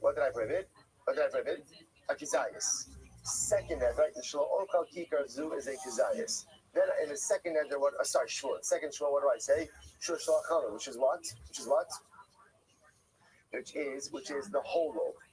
In essence, I haven't added anything, right? Why? Because obviously, once I'm already chayiv in a kizayis, of course, a loaf. So nothing's been added by the second shvuah. Because nothing's been added, therefore, halacha l'maisa, there's no additional layer of liability. But watch this. If I were to say first shvuah shelo ochal no, what's the shear? What's the shear for liability? Whole loaf. I'm only liable to the whole loaf. If I then make a second shvuah shelo ochal kikar zu, now I have added liability. Why? Because before with the first shvuah, I was only chayiv if I eat the whole loaf. Now with the second shvuah, I'm chayiv what? Even if I just eat a kizayis. So what do you see from here? When do we say that multiple shvuahs do not create additional liability? When the second shvuah or third shvuah don't add a new dimension of isser. But if the second or third shvuahs add a new dimension of isser, then they in fact devolve upon the object. Right? Incredible. Or devolve upon the person. love on the individual, right? And that's why which makes sense. In other words, a second shvua doesn't do anything if it doesn't add anything. But if the second shvua, in fact, does add something, then Allah says liability. So if the first shvua was, sure, I'm not going to eat the whole loaf, and liability on the whole loaf, so the whole loaf is already usher. Sorry, different. As sure, so I'm already chayv in the if I make a secondary shvua that's chayv on the whole loaf, I haven't added anything. But if the first shvua was, I won't eat the whole loaf, there's only liability if I eat the loaf. And the second shvua adds liability for eating a kizayis, and then I eat the loaf, I'm chayv twice. Because the second shvua, in fact, added a level of Isra onto the first. So it's not for today, but good run today. Shvech, everyone, all right? Still some Rosh Chodesh, new beginnings. The staying on track with Daf Yomi. Shvech, everyone, a good Chodesh.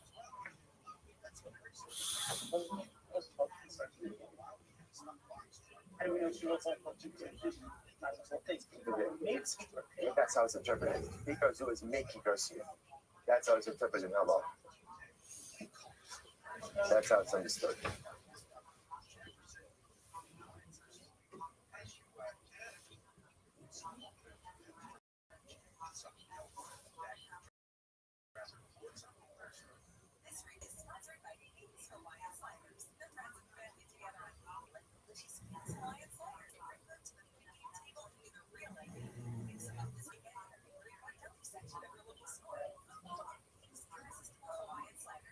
All right, I will say good morning. Good morning. Let us begin by thanking all of our sponsors for this morning's share today. Our annual Talmud sponsor, the Pilsen Mishpacha Eretz Yisrael. We're dedicating all the Shumer Drushes this year. Zichus for Besaros Tavos for our Talmud sponsors for the month of Iyar Habavim and the Tova Shmuel Rabin Karatkin, the commission of the Yartzeit of Shmuel's father, Lipa Ben Yecheskel HaKoyin Zichron Livracha. And of course, as always, we dedicate our learning in the schools of our precious hostages, Hashem. Bring them home the shalom and the karov and the schools of the success of our soldiers. Allow them to be successful. We'll say we wish a special mazel tov to Mr. and Mrs. Ruben Goliath on the occasion of the chasna of their daughter last week. Mazel tov, mazel tov. Be'ez Hashem nechas and college bizok to build the bayis ne'eman b'Yisrael. A hopeful with mazel bracha simcha natzlocha me've'esim shanim tovos. Mazel tov. Well, so that's not us being a lot to do today, Baruch Hashem. A really interesting daf, another daf again where we're going to highlight a number of fundamental principles which Eretz Hashem will help us along the journey ahead. Today's daf is Chaf 26. We are picking up Eretz Hashem on Chaf Hey on the base 25b, first wide line. I'm Rabbi. Rabbi says as follows: Rav agrees in the following scenario.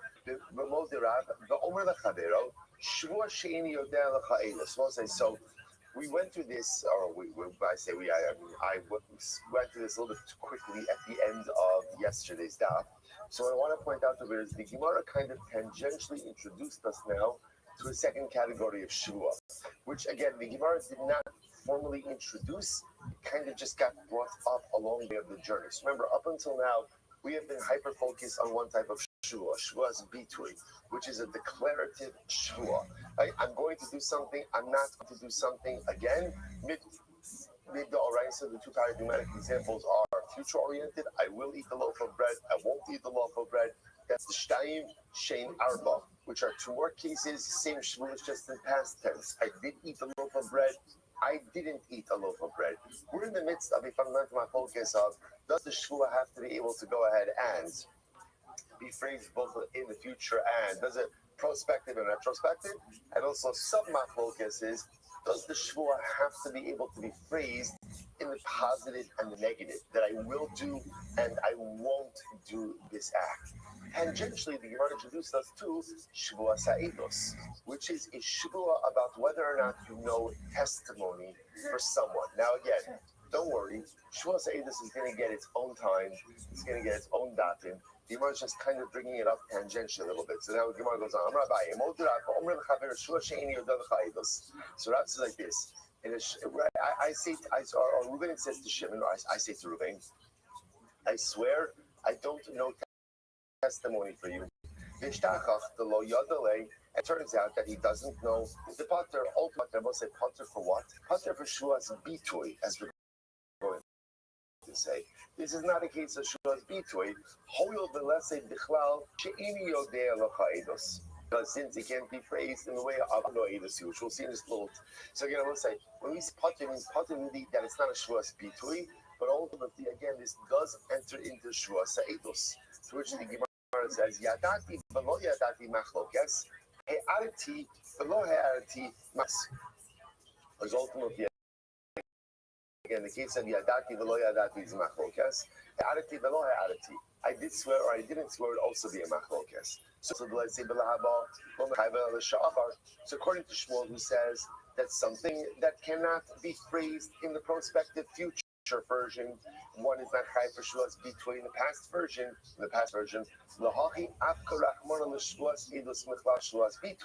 That's why the Torah creates a separate category of Shuas Sa'idos. El Rav, but according to Rav, ultimately, it doesn't require this. Why does the Torah create a separate category of Shvuah Sa'idos? To which the Gemara says, apparently, in order to create a dual liability for Shvuah Sa'idos, that should be chayav both for Shvuah Sa'idos and potentially as well for Shvuah Bitui. Amarle, that's not possible. Tarti l'matzisu al miso. You can't say that there's dual liability for one Shvuah. Why not? The sanyo la'achos me'ilah. When the Pasuk talks about liability for a shvuah, it says for one of these. La'achos ata machaybo v'yata machaybo l'shtayim. You can be chayiv only once per shvuah, but not both. In other words, I will say, this is Dr. Blessing brought this up to me at the end of yesterday's shir, that when you speak about all of these shvuahs that are done incorrectly or falsely, don't they all boil down to shvuahs shakar, right? Assuming that there was intentionality. So isn't there dual liability? One of the principles we're going to see by shvuahs is that every shvuah fits into a category. Every shvuah, even though you have commonality, but there's a distinct feature that puts the shvuah in a particular category, specifically for shvuahs bitui, because remember again, shvuahs bitui is one of the unique categories where there is carbonic liability. There's carbon ola violet. Shvuah shakar, you'll get malchus. Shvuah shav, you'll get malchus. But again, so that's why the Gemara says over here, there's no such thing as dual liability. Every shvuah fits very neatly into a category, even though there absolutely is a certain degree of overlap between some of these categories. According to Abaye, why is Shua Sa'idos put in its own category? By all of the shuas in general, when is their liability? When there's what we call ha'alamas shua. You forgot about the fact that you took your shua. Because lo ne'emar v'ne'elam, by shua sa'idos, interestingly enough, there's no v'ne'elam. And again, I will say, don't worry. Like I said, this is not the spot for shua sa'idos. So right now, this is really only being brought up very tangentially in a much bigger discussion. We're going to spend the time on shua sa'idos. But again, Rabbi says shua sa'idos is unique. Why? So Sa'idos is purposely mentioned separately because there's a different level of liability. Shua Sa'idos, if you intentionally lie, right? I don't know any testimony for Ruvain. I know testimony for Ruvain. I know that I know testimony for Ruvain. I'm intentionally lying. It's amazing. What's the halacha? I'm chayiv. Now this is unique because remember again, generally, for example, take Shua speak to it for a second. Right? I swear I'm going to go ahead and, or better, I swear I swear I'm not going to eat for bread today, and I don't go out of my to eat for bread today. I know about the shua, I know about what's the halacha, what's the halacha, what am I chayiv? Interestingly enough, malchus, because remember again, the only time you chayiv a carbon ola v'yoreit in a case of shuas bitui is when there is ha'elam shvua. Last term is about the shua, but if there's intentionality, essentially it's treated like a shvuah share, right? The shvuah like a false oath, and therefore there's malchus. The exception to this rule that you're chayiv complete liability, even if you know about your shvuah, or even if you know the falseness of the shvuah, is shvuah seidus. Shvuah seidus is the one case where we treat shogeg and mezid the same way. Maybe by shvuah seidus, if you violated the mezid, or you make the false shul amazing. You chayiv once, but b'shogeg chayiv twice. Therefore, the pasuk says la'achos for one, achos atamachayvo v'atamachayvo shnayim. There's only one level of liability. You're not chayav two liabilities. Even Mazid, and if it was Mazid, could there be two levels of liability? Rava Amar Mishum Dahavar Davar Shebechlal, Yatsa Lidon Bedavar Achadash, Ein Lechabo Ela Chidusho Bilvad. Because Shua Sa'edus ultimately was something that was included in the general cloud of Shua. Now, ultimately, again, what's the Chiddush that Shechayev for Mazid? All you have is the Chiddush. All you have is the Chiddush. In other words, that unique aspect. Abaye Savar Isa l'Shvua Ba'olam. So the Gemara says, no, I'm sorry, Michlal. Abaye Savar Isa Shvua Ba'olam. Now look at Rashi for just a moment. Rashi's 3 lines up. Well, it begins 4 lines up about it. End of the 4th line up about him. Savar Isa Shvua Ba'olam. Kilomar. Isa l'Shem Shvuas Bitui. Ve'ini Yodea L'cha Eidos. So we'll say what's interesting in all of this is that Abaye seems to say that there's some of Shvuas Bitu in this case of Shvuas Ha'edos. The Haidul Mechayev party, Mishuma Nikuta, Denata Mechayev Sham, reading Rashi. And the only reason why you're not Chayev twice, in the case of Shvuas Ha'edos, once for Shvuas Ha'edos, once for Shvuas Bitu, is because of an exclusionary phrase.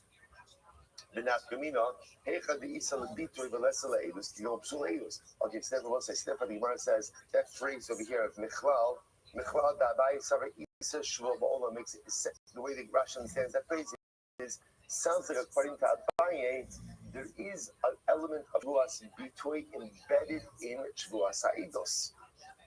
Bamra Abaye. So yet Abaye agrees with Rab. The right person says, I say to Ruben, I swear I don't know any Eidos for you. And it turns out that he did not know.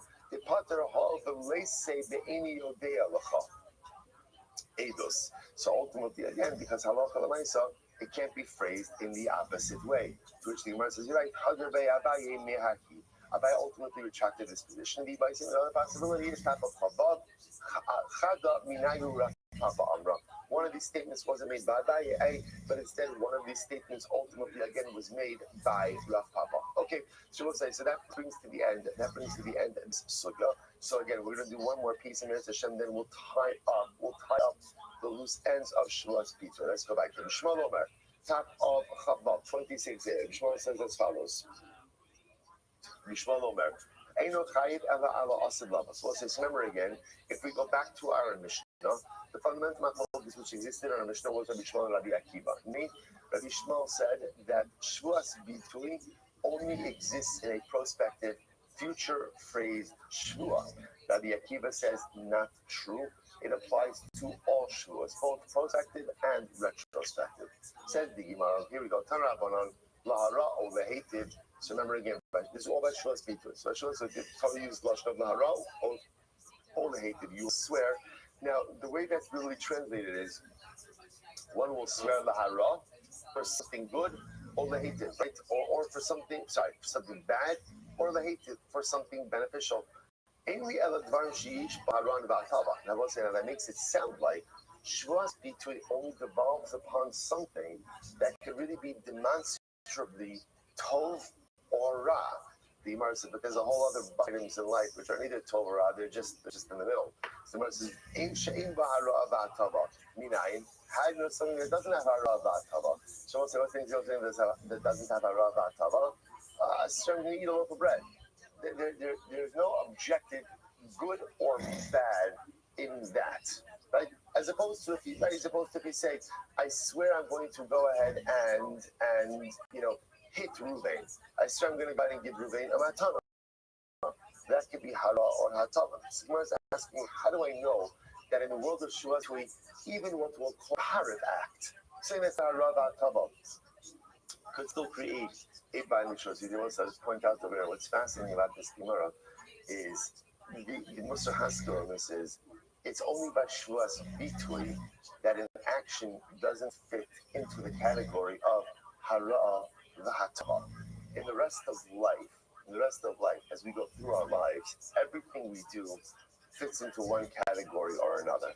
I always used to say that there's only one place where you will find parif, and that's in your kitchen, right? In the rest of life, it's either either what you're doing is good or it's not good. So apparently there are two categories. It's your kitchen and Shvuas Vitui. Shvuas Vitui, this is very important. In our lives, our day-to-day lives, there's no such thing as paraf. In other words, everything I'm doing is either advancing my personalistic cause or detracting from it. And literally every action and every decision in life fits into one of those two buckets. And as such, the most important thing in life is to be aware of that and therefore to choose wisely. The Gemara goes back there. So Gemara says, but how do I know about Shuas Bitoy? This parrot, there's something that's not hara or hatava. So how do I know that those things also are concerned to Shuas Bitoy? Tamar Lomar, O Nefesh Kisishav on the Vate Bisvasayim. Or if a person will swear, now again, it's really based on the Vate Bisvasayim means they articulate something, mere articulation. So any type of articulation, even if halacha l'maisa, again, it is not subject to hara v'hatava. Ultimately, it's going to be subject to shvas bitui. So in the lahava. So furthermore, I only know that a shvas bitui is prospective, future oriented. I'm not saying now again. Let's just get these things nailed down. So how do I know that biblically paradigmatic shvas bitui is a future-oriented, a future tense, a prospective shua? Why? Because that's the way the pasuk phrases it. Lahara or lehetiv, to do something good or to do something bad. So it's phrased in the future. That's why we know that a shua bitui is future-focused. The Gemara says, "Emi alahabo l'sha'avar minayin." How do I know that shua bitui applies even retrospectively? Talmud Omar l'chol asher yivata ha'adam. The Shua, Rabbi Akiva. Therefore, said the pasuk says, "A revoy." Whatever you articulate, whether you articulate future tense, past tense, doesn't matter. It's all called Shua Bitui. So it's like all of this is Rabbi Akiva. So again, Rabbi Akiva is Shua Bitui. Shua Bitui is not just Hara Ba'atava, but it's even Parif. That's ultimately again based on Nefesh Kisi Shaval Vate Bisvasayim. Furthermore, although biblically paradigmatic Shua Bitui is future, prospective focused, Halacha L'maisa Shua Bitui is also past tense, retrospective from the Riboy as well. That's Rabbi Akiva. Beautiful. And Rishma says most of this is just our Mishnah. So this is Bryce just quoting our Mishnah. I'm quoting a Brisa which mirrors our Mishnah. And Rishma says, Lahara Lahitav Lahaba. Rishma says, no, not true. Lahara Lahitav again means only future oriented Shua is a Shuas Bitui. So the Gemara says, Amar Lo Rabbi Akiva came, Amy Eladvar Jishban Hatava Bahara. So again, Rabbi Akiva says, okay, Rabbi Shmuel, so I understand what you're doing. Right? In other words, Rabbi Shmuel's logic is very sound. Because what is Rabbi Shmuel saying? Look at the pasuk. What does the pasuk say? Lahara olahitiv, which is future tense. So you see from here that only a prospective, future-oriented shua is good. So Rabbi Akiva says, okay, but if that's the case, Rabbi Shmuel, I only know that you can make a shua regarding things that are either bad or good. They literally fall into that category, one of those two categories. How do you know that you can make shuas about things that are quote unquote parav? How do you know that? Amarlo mi riboy hakasav. Oh, because Rabbi Shmuel says, listen, there's a riboy. Whatever a person said could create the shuas bitui. So it says that Yakiv to Rabbi Shmuel. So Rabbi Shmuel, you agree with the riboy, right? You agree with the fact that there's an additional phrase that allows you to expand the scope of shuas bitui. If that's the case, in Riba HaKasav Lekach, if the Riboy is worth to expand the Spitoy from Lahara Ulahated to include other, we'll call it mundane things as well, then use the Riboy to expand the scope of Shvuas Bitui as well, to say that what? It doesn't just apply to future prospective, it also applies to what? Past retrospective Shvuas. What a fantastic conversation. So the Gemara says, Shmir, Karma Rabbi Akiva Shmuel. Rabbi Akiva is saying good. Right? He's saying good. He has a solid point about what he's saying to Rabbi Shmuel. Okay. I'm Rabbi Yochanan. So I'll say, so what's at the core of this machlokes? Well, it's actually a really beautiful Gemara. I'm Rabbi Yochanan. Rabbi Shmuel. So the Gemara says really what's happening over here is as follows. Clearly, Rabbi Akiva and Rabbi Shmuel darshan the psukim in two dramatically different ways. Two dramatic different ways. So I'm Rabbi Yochanan. Rabbi Shmuel Sheshimesh. By the way, I just want to point out that Rabbi Akiva and Rabbi Shmuel are contemporaries. They just seem to seem like who we're dealing with over here. They were both of the Asara Harugi Malchus. They were both tortured and executed by the Romans. So just we'll talk about more. I'll tell you, I'm trying to work on myself, especially like to try to actually make this a Daf Yomi shir and not the political commentary shir, Hashkafa shir. There's a lot to say on this Gemara. I'm going to save it, but just to understand that Rabbi Shmuel and Rabbi Akiva on the same page of Gemara together, learning together, darshaning together, both saying, this is Kodesh Kadashim. These people are of a different stratosphere. So watch, this is even more incredible. I'm Rabbi Yochanan. Rabbi Shmuel Sheshimus. The Gemara says, what's at the core of the machlokes over here? So the Gemara says, Rabbi Yochanan says, so Rabbi Yochanan, Rabbi Shmuel Sheshimus is Rabbi Nechakana. Shahaya. Okay. Rabbi Shmuel Sheshimus is Rabbi Nechunya ben Akana. So who is Rabbi Shmuel's Rebbe? His Rebbe was Rabbi Nechunya ben Akana. I want to point out something very interesting over here. If you notice, it doesn't say Rabbi Shmuel's Rebbe was Rabbi Nechunya ben Akana, but rather how does it phrase it? Sheshimesh. So we'll say, so this is talking about the idea, we're all familiar with the Mishnah Perkei Avos that says, a person has to have a Rebbe. We all need a Rebbe. Someone we look to and like, by the way, and Rebbe doesn't have to be necessarily someone we learn Torah from. Rebbe is someone from whom you grow in life from. But if you look, it's fascinating. How does one establish a relationship with a Rebbe? And how does one learn from a Rebbe? Shimush. Now, what does shimush mean? Right? I don't know, you pick up the groceries, you take the car for oranges. Like shimush sounds like serving. But shimush really means like a much deeper level of interaction. A much deeper level of interaction where there's an active involvement in the Rebbe's life, and the Rebbe has an active involvement in the Talmud's life.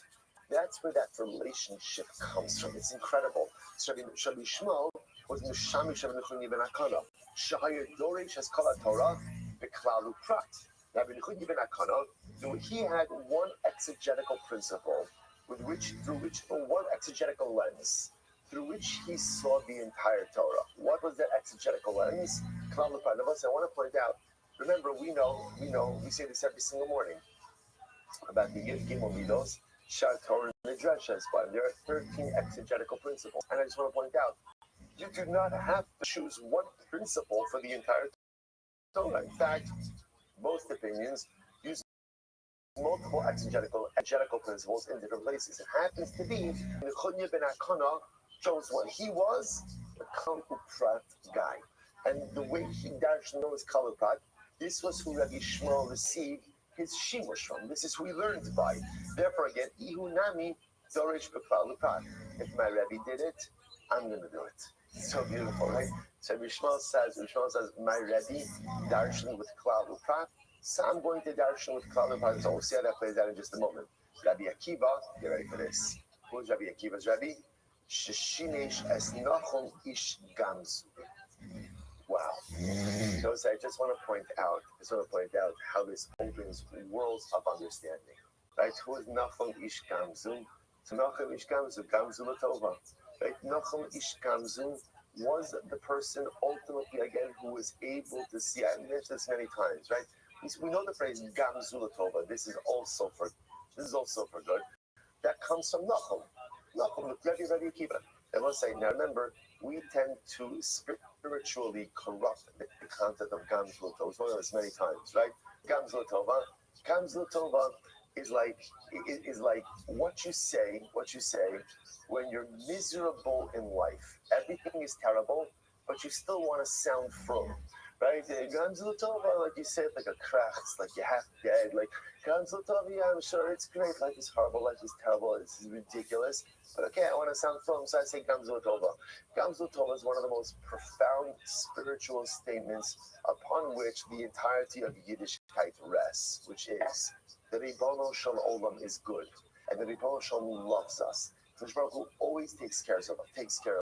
of us. And even when it's painful, even when it's difficult, I believe with all of my heart, even if I can't wrap my mind around that somehow, some way, this is for the good. That was Nachum. That was Nachum. Akiva's Rebbe. Now, when you understand who Rabbi Akiva's Rebbe was, now I understand Rabbi is walking by the Kodesh HaKadoshim and his matters. Right? And everyone else is crying. And Rabbi Akiva is laughing. Why? Gamzula Tova. I understand Rabbi Akiva as he's literally being tortured by the Romans. His whole life I wondered, when am I going to be able to fulfill the mitzvah of when will I be able to do it? That's Rabbi Akiva. Right? Gamzu Latova. A Rabbi Akiva is just born. A Rabbi Akiva is molded. A Rabbi Akiva is created. And who is created by? Obviously by himself, by his wife Rachel, but also by his Rabbi Nachum Gamzu. When you understand where Rabbi Akiva comes from, suddenly the Rabbi Akiva personality makes so much more sense. Rabbi Akiva's Rabbi Nachum Gamzu. It's incredible. And we'll say, by the way, just speak about Nachum Gamzu, which we're not going to do now, is a whole shir by itself. Who was this person? Anything. So Rabbi Akiva learned by Nachum Gamzu. Shedor Shkal Tarkula Beriba Umiate. So again, Nachum Gamzu, his exegetical principle of choice was a Riba and a Miut. And therefore, Ihunami Dorich Brevnis. Everyone say, here we go.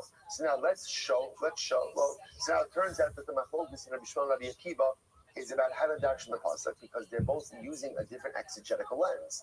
Rabbi Akiva is using Ribu Miut, and Rabbi Shimon is using Klal Uprat.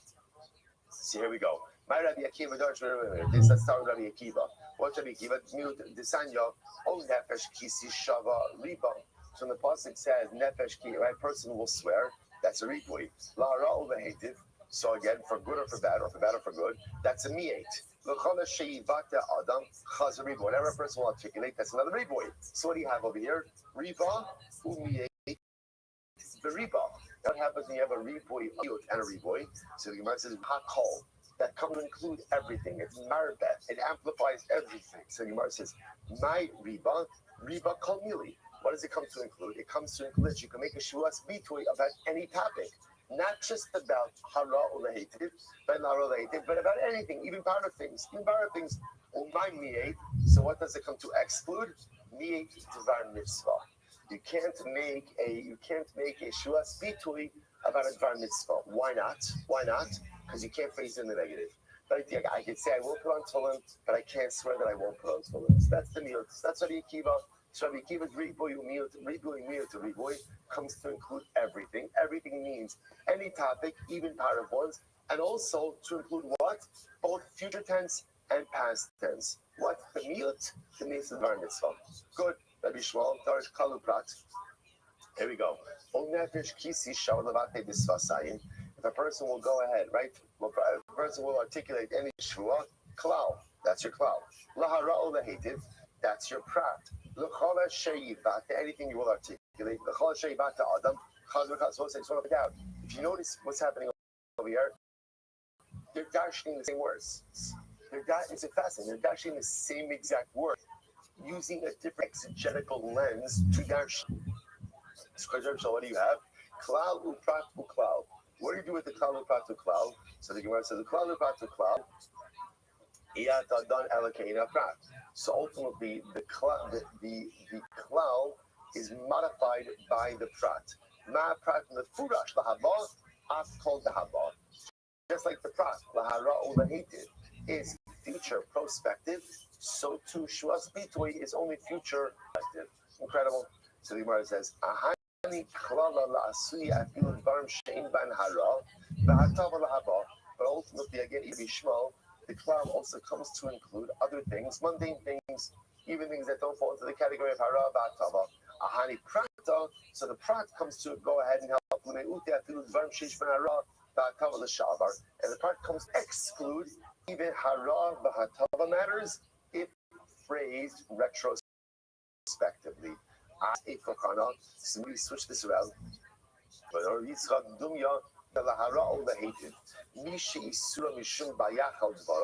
again, Yitzchak says it makes sense that everything resembles hara lehetiv, which tells me only things that are also because of Bal Yachal Dvaro, profaning your word. Yotza Sazu, Shin Isser Mishum Bal Yachal Dvaro, Ela Mishum Bal Tishakru. Rashi says over here, Lo Yachal Dvaro. Rashi says, last part of the Rashi, Lo Mashma Ela B'davar She'efshel Lo L'kayim Shvuas Avayim La'aba.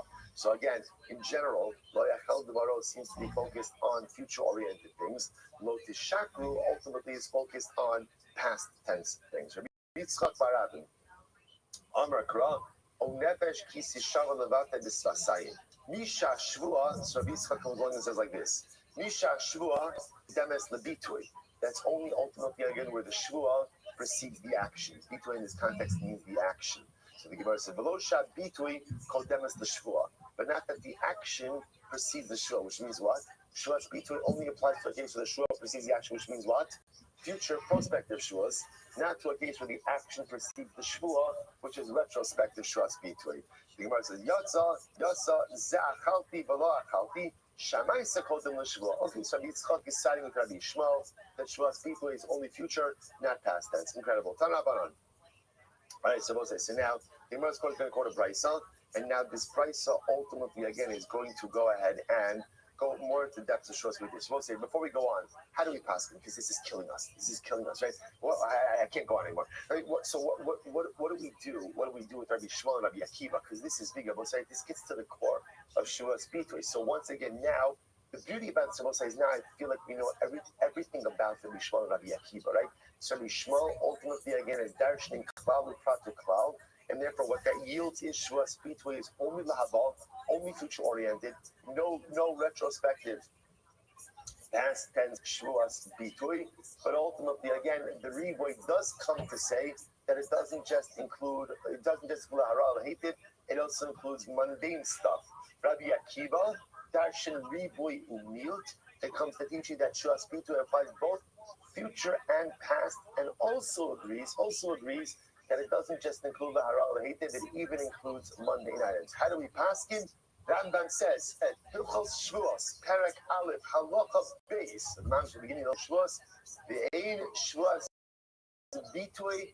I guess here it is. Ela b'dvarim she'asher lo la'asosan, bein lahaba, bein l'shavar. Rambam passes like Rabbi Akiva. So we'll say so Shvuos can be phrased, or I should say, in order for something to be a Shvuas Bitui, it must have the ability to be phrased both prospectively, future tense, and retrospectively. Now, the Rambam doesn't say it explicitly, but it's clear. It also has to be able to be phrased both in the positive and the negative.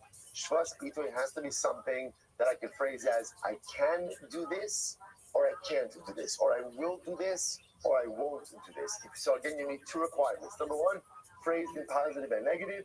Number two, be able to be phrased both in past and future tense. Good. So halacha l'maisa. There's more to say about that, but we're not finished the sugya yet. But first, let's go on ultimately to the brayso. So halacha l'maisa, just keep it on the belt. We pass like Rabbi Akiva. Incredible. Tanabanon. Here we go. Says the Gemara. Tanabanon. So here we go. Ha'adam b'shvua. So again, I will say we just say the positive the Gemara is quoting. The pasuk is Al Nefesh Kisi Shavah Lavate B'Sasayim. This is not pasuk by Shvuas Bitui. If a person will swear, articulation with his lips, lahara o lahitiv, l'chol asher yivata ha'adam b'shvua. Anything that a person will articulate with a shvua. So the advice of the actions, ha'adam b'shvua. What does this come to include? Prat or exclude. Prat la'ones. This comes to exclude an extenuating circumstance. Okay, well, we'll see what this means. V'ne'elam, and he forgot about his shvua. So again, Rabbi said the paradigmatic case of liability ultimately again for shvuas bitui is where I made a shvua and then what? I forgot about my shvua and transgressed it. V'ne'elam. So that comes to proclamation. This comes to exclude someone who intentionally violates his shvua. Mimenu, from him, shenis alma mimenu shvua. He forgot about the shvua. You might have thought that maybe he remembered Shua, but he forgot about the object that he swore about. Talmud Lomar, the Shua v'ne'elam. There's only liability al helam Shua hu chayiv, ve'eno chayiv al helam chayvetz. You're only chayiv for a lapse of awareness about the Shua, but not chayiv for a lapse of awareness about the object you swore about. Now, what exactly that means, we'll see. Now, we'll say now we're going to dissect the brayso. I'm very excited. All right. So Adam b'shua part ones. So when we say Adam b'shua, that comes to exclude a case of ones. What's ones? Hey, Dami. So we'll say this is a great case. Rav Kana Ravasi, watch this. Rav Kana Ravasi, Kiavakaini, I was in the second wide line, 26 Pavel Nadal. Kiavakaini Mikame Darav. Amar Mars, what's this? Ravasi, Rav Kana Ravasi were in Rav's shear. So they heard a shear by Rav, and afterwards, you can imagine they're chazering it. And what happened? Mar Amar Shvu'asa Dahaki Amarav. Umar Amar Shvu'asa Dahaki Amarav.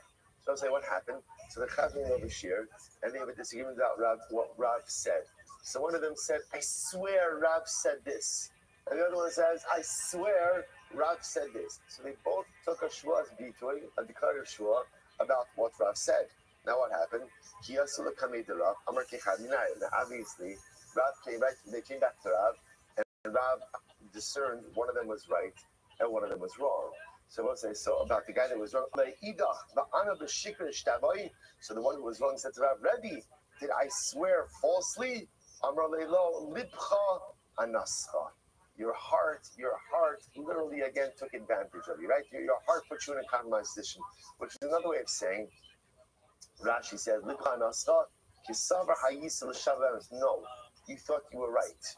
This is not, as I'll say, ultimately again, when a person is convinced about the fact that they are swearing correctly, that's not the shvuas sheker, and ultimately again, it's not a shvuas bitui. That's not our right. That's not our case. So when a person is convinced that what they are doing is right and acts accordingly, that ultimately again is called an ones. Now, halacha l'maisa, we'll have to see exactly what we do with this case, right? Because that would seem to disqualify, like a lot of cases are like that, where a person thinks they're doing the right thing, but they're doing the wrong thing.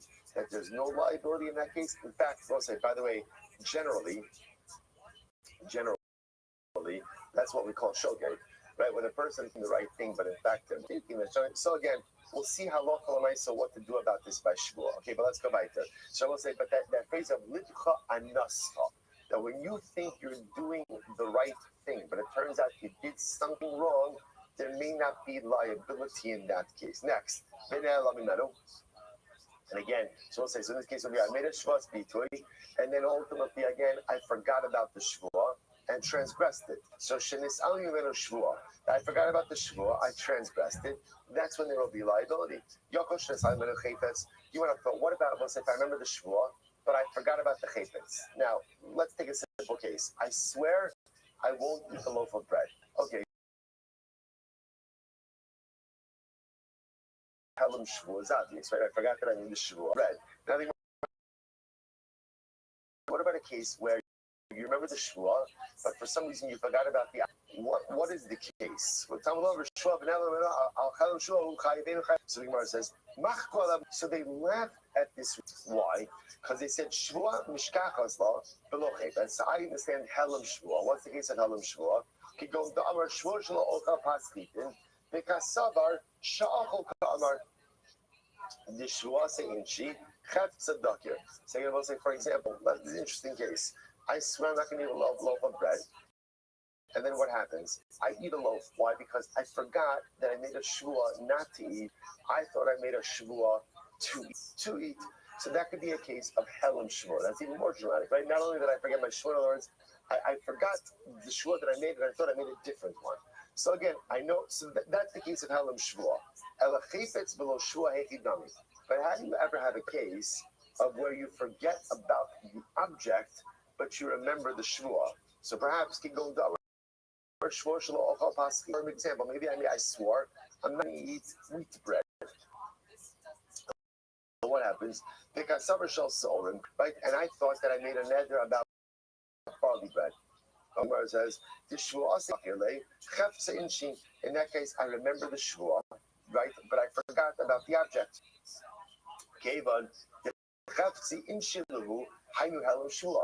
And it's all called helua.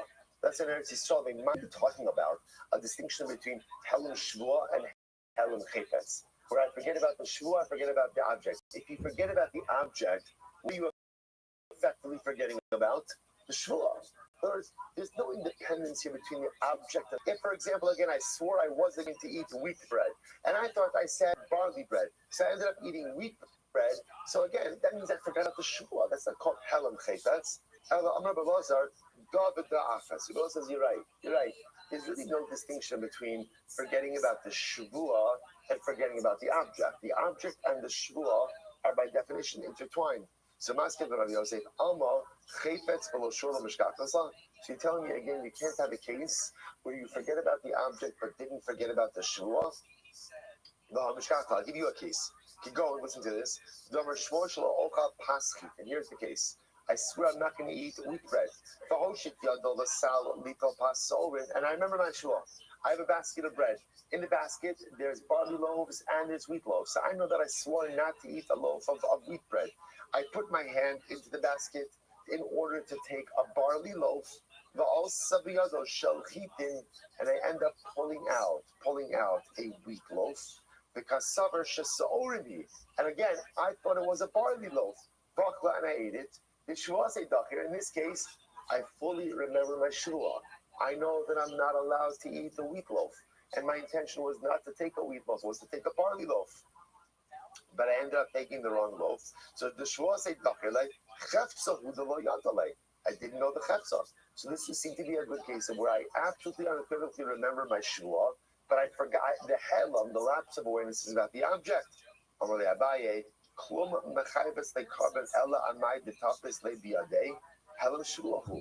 Abaye says, at the end of the day, what's driving carb? We're right. So you'll be chayiv now a carb over the yore.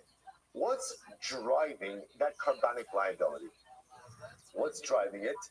A mistake about the shua. In other words, at the end of the day, it's not the bread that drives carbonic liability. It's the shua. Now, granted, the mistake I made over here is that I thought I was eating a barley loaf, but really I ate a wheat loaf. But what are the ramifications of eating a wheat loaf? I'm in violation of my shvua.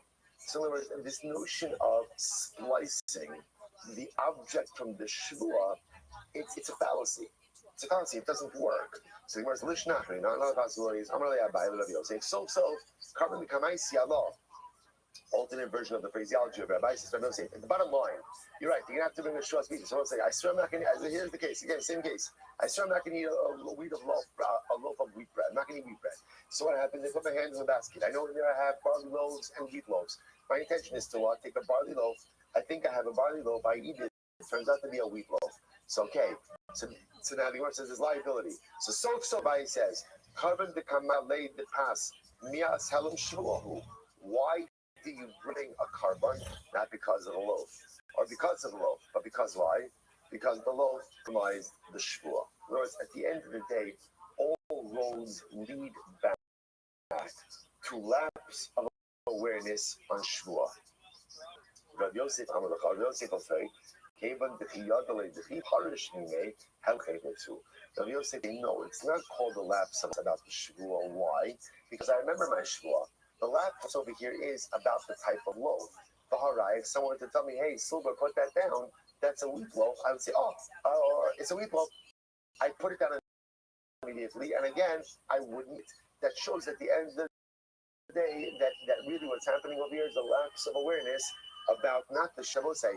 It seems to be the majority opinion is, and it makes sense, that creating this distinction between helam shavua and that's doesn't make sense.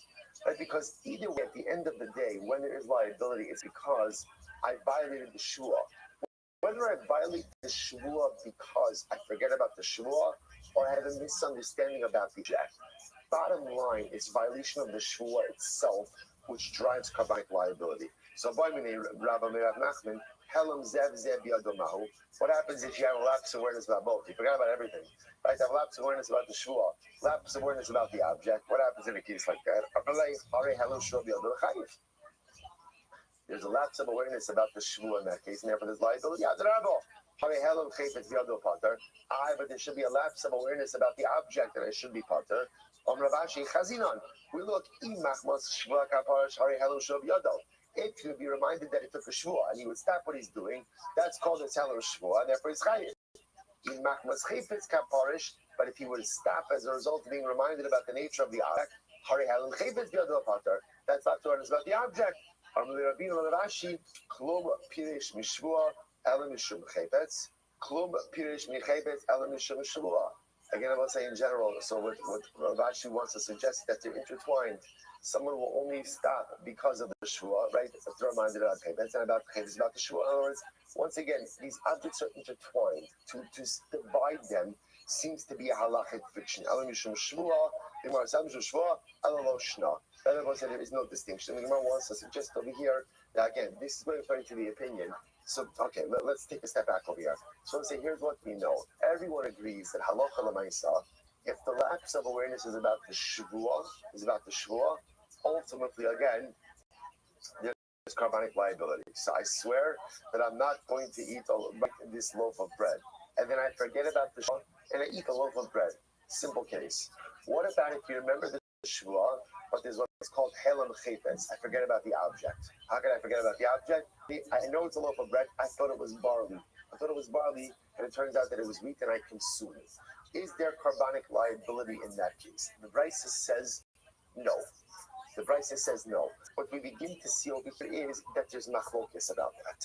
So according to the Brisa, therefore, wherever there is helam chaypetz, right, the ambiguity or the lapse of awareness is about the object. I have complete awareness about the shvua, lack of awareness or lapse of awareness about the object.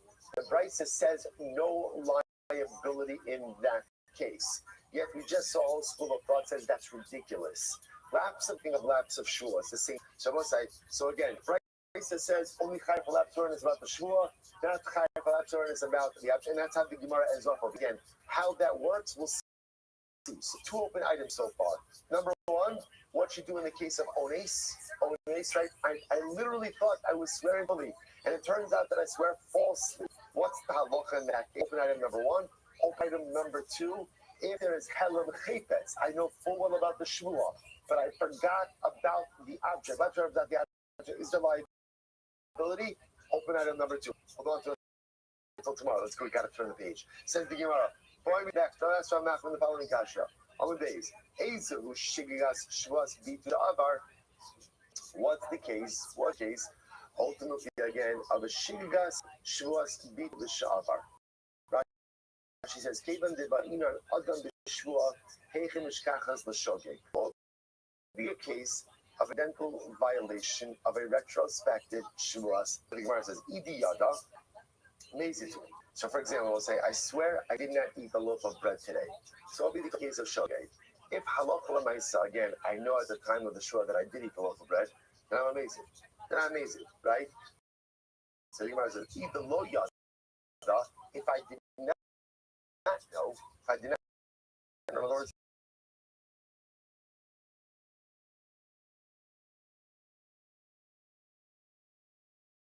let's say really, I thought I know I ate a loaf of wheat bread today, right? And I was positive that it was barley. That's all. Omer Yodea and Jeshua Zuasu. Aval Ini Yodeim Chayaven Ala Karban Olav. So this is very interesting. So what's the case of shogeg? Case is like this, where I say I know ultimately again that this shua is a surah, but I don't know about the liability. I don't know is the liability ultimately again a carbon or not. So we'll say ultimately again there's a lack of awareness about liability. This goes kiman kimunvar shigagas carbon shma shgaga. Munvaz is of the opinion that the only time something is considered to be mazid is not only if you know what you're doing, but ultimately again if you know the liability for your act. But if you're unsure about liability, that is relegated to the status of shogeg. Quite amazing. So the Gemara says,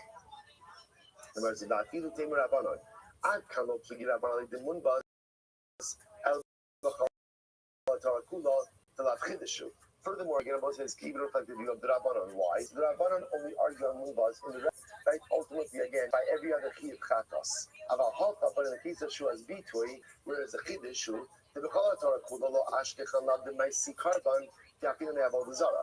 The general again will say, why is Shua's Bitui unique? Why is Shua's Bitui unique?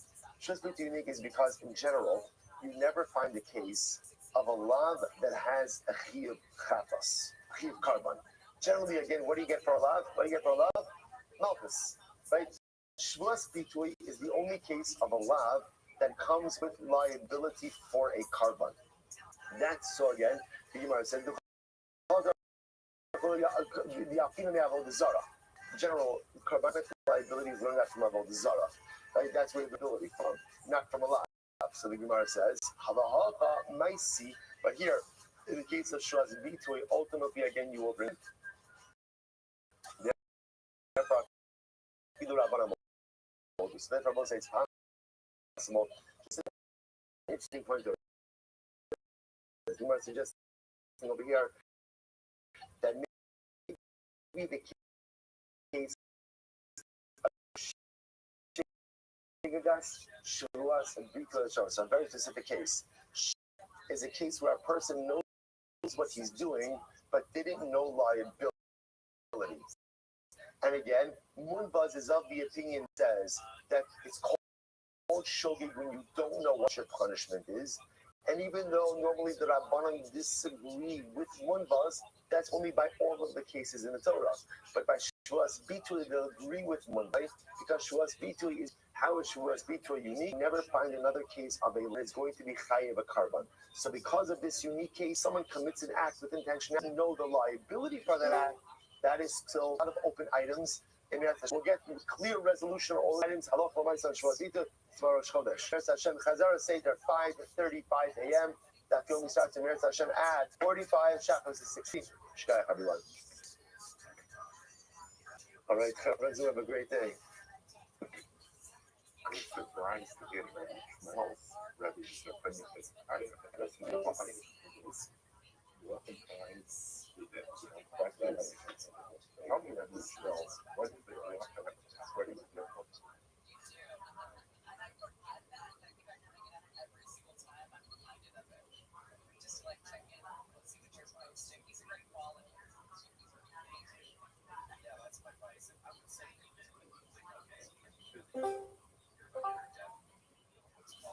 All right, we'll say good morning. Good morning. Let us begin.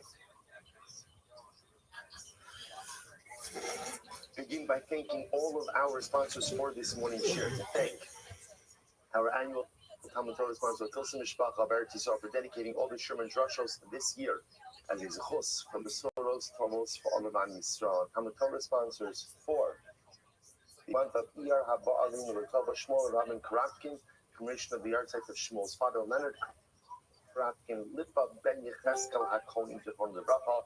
We hope that in the merit of our Talmud Torah and Meretz Hashem and Hashem Shtaver Aliyah.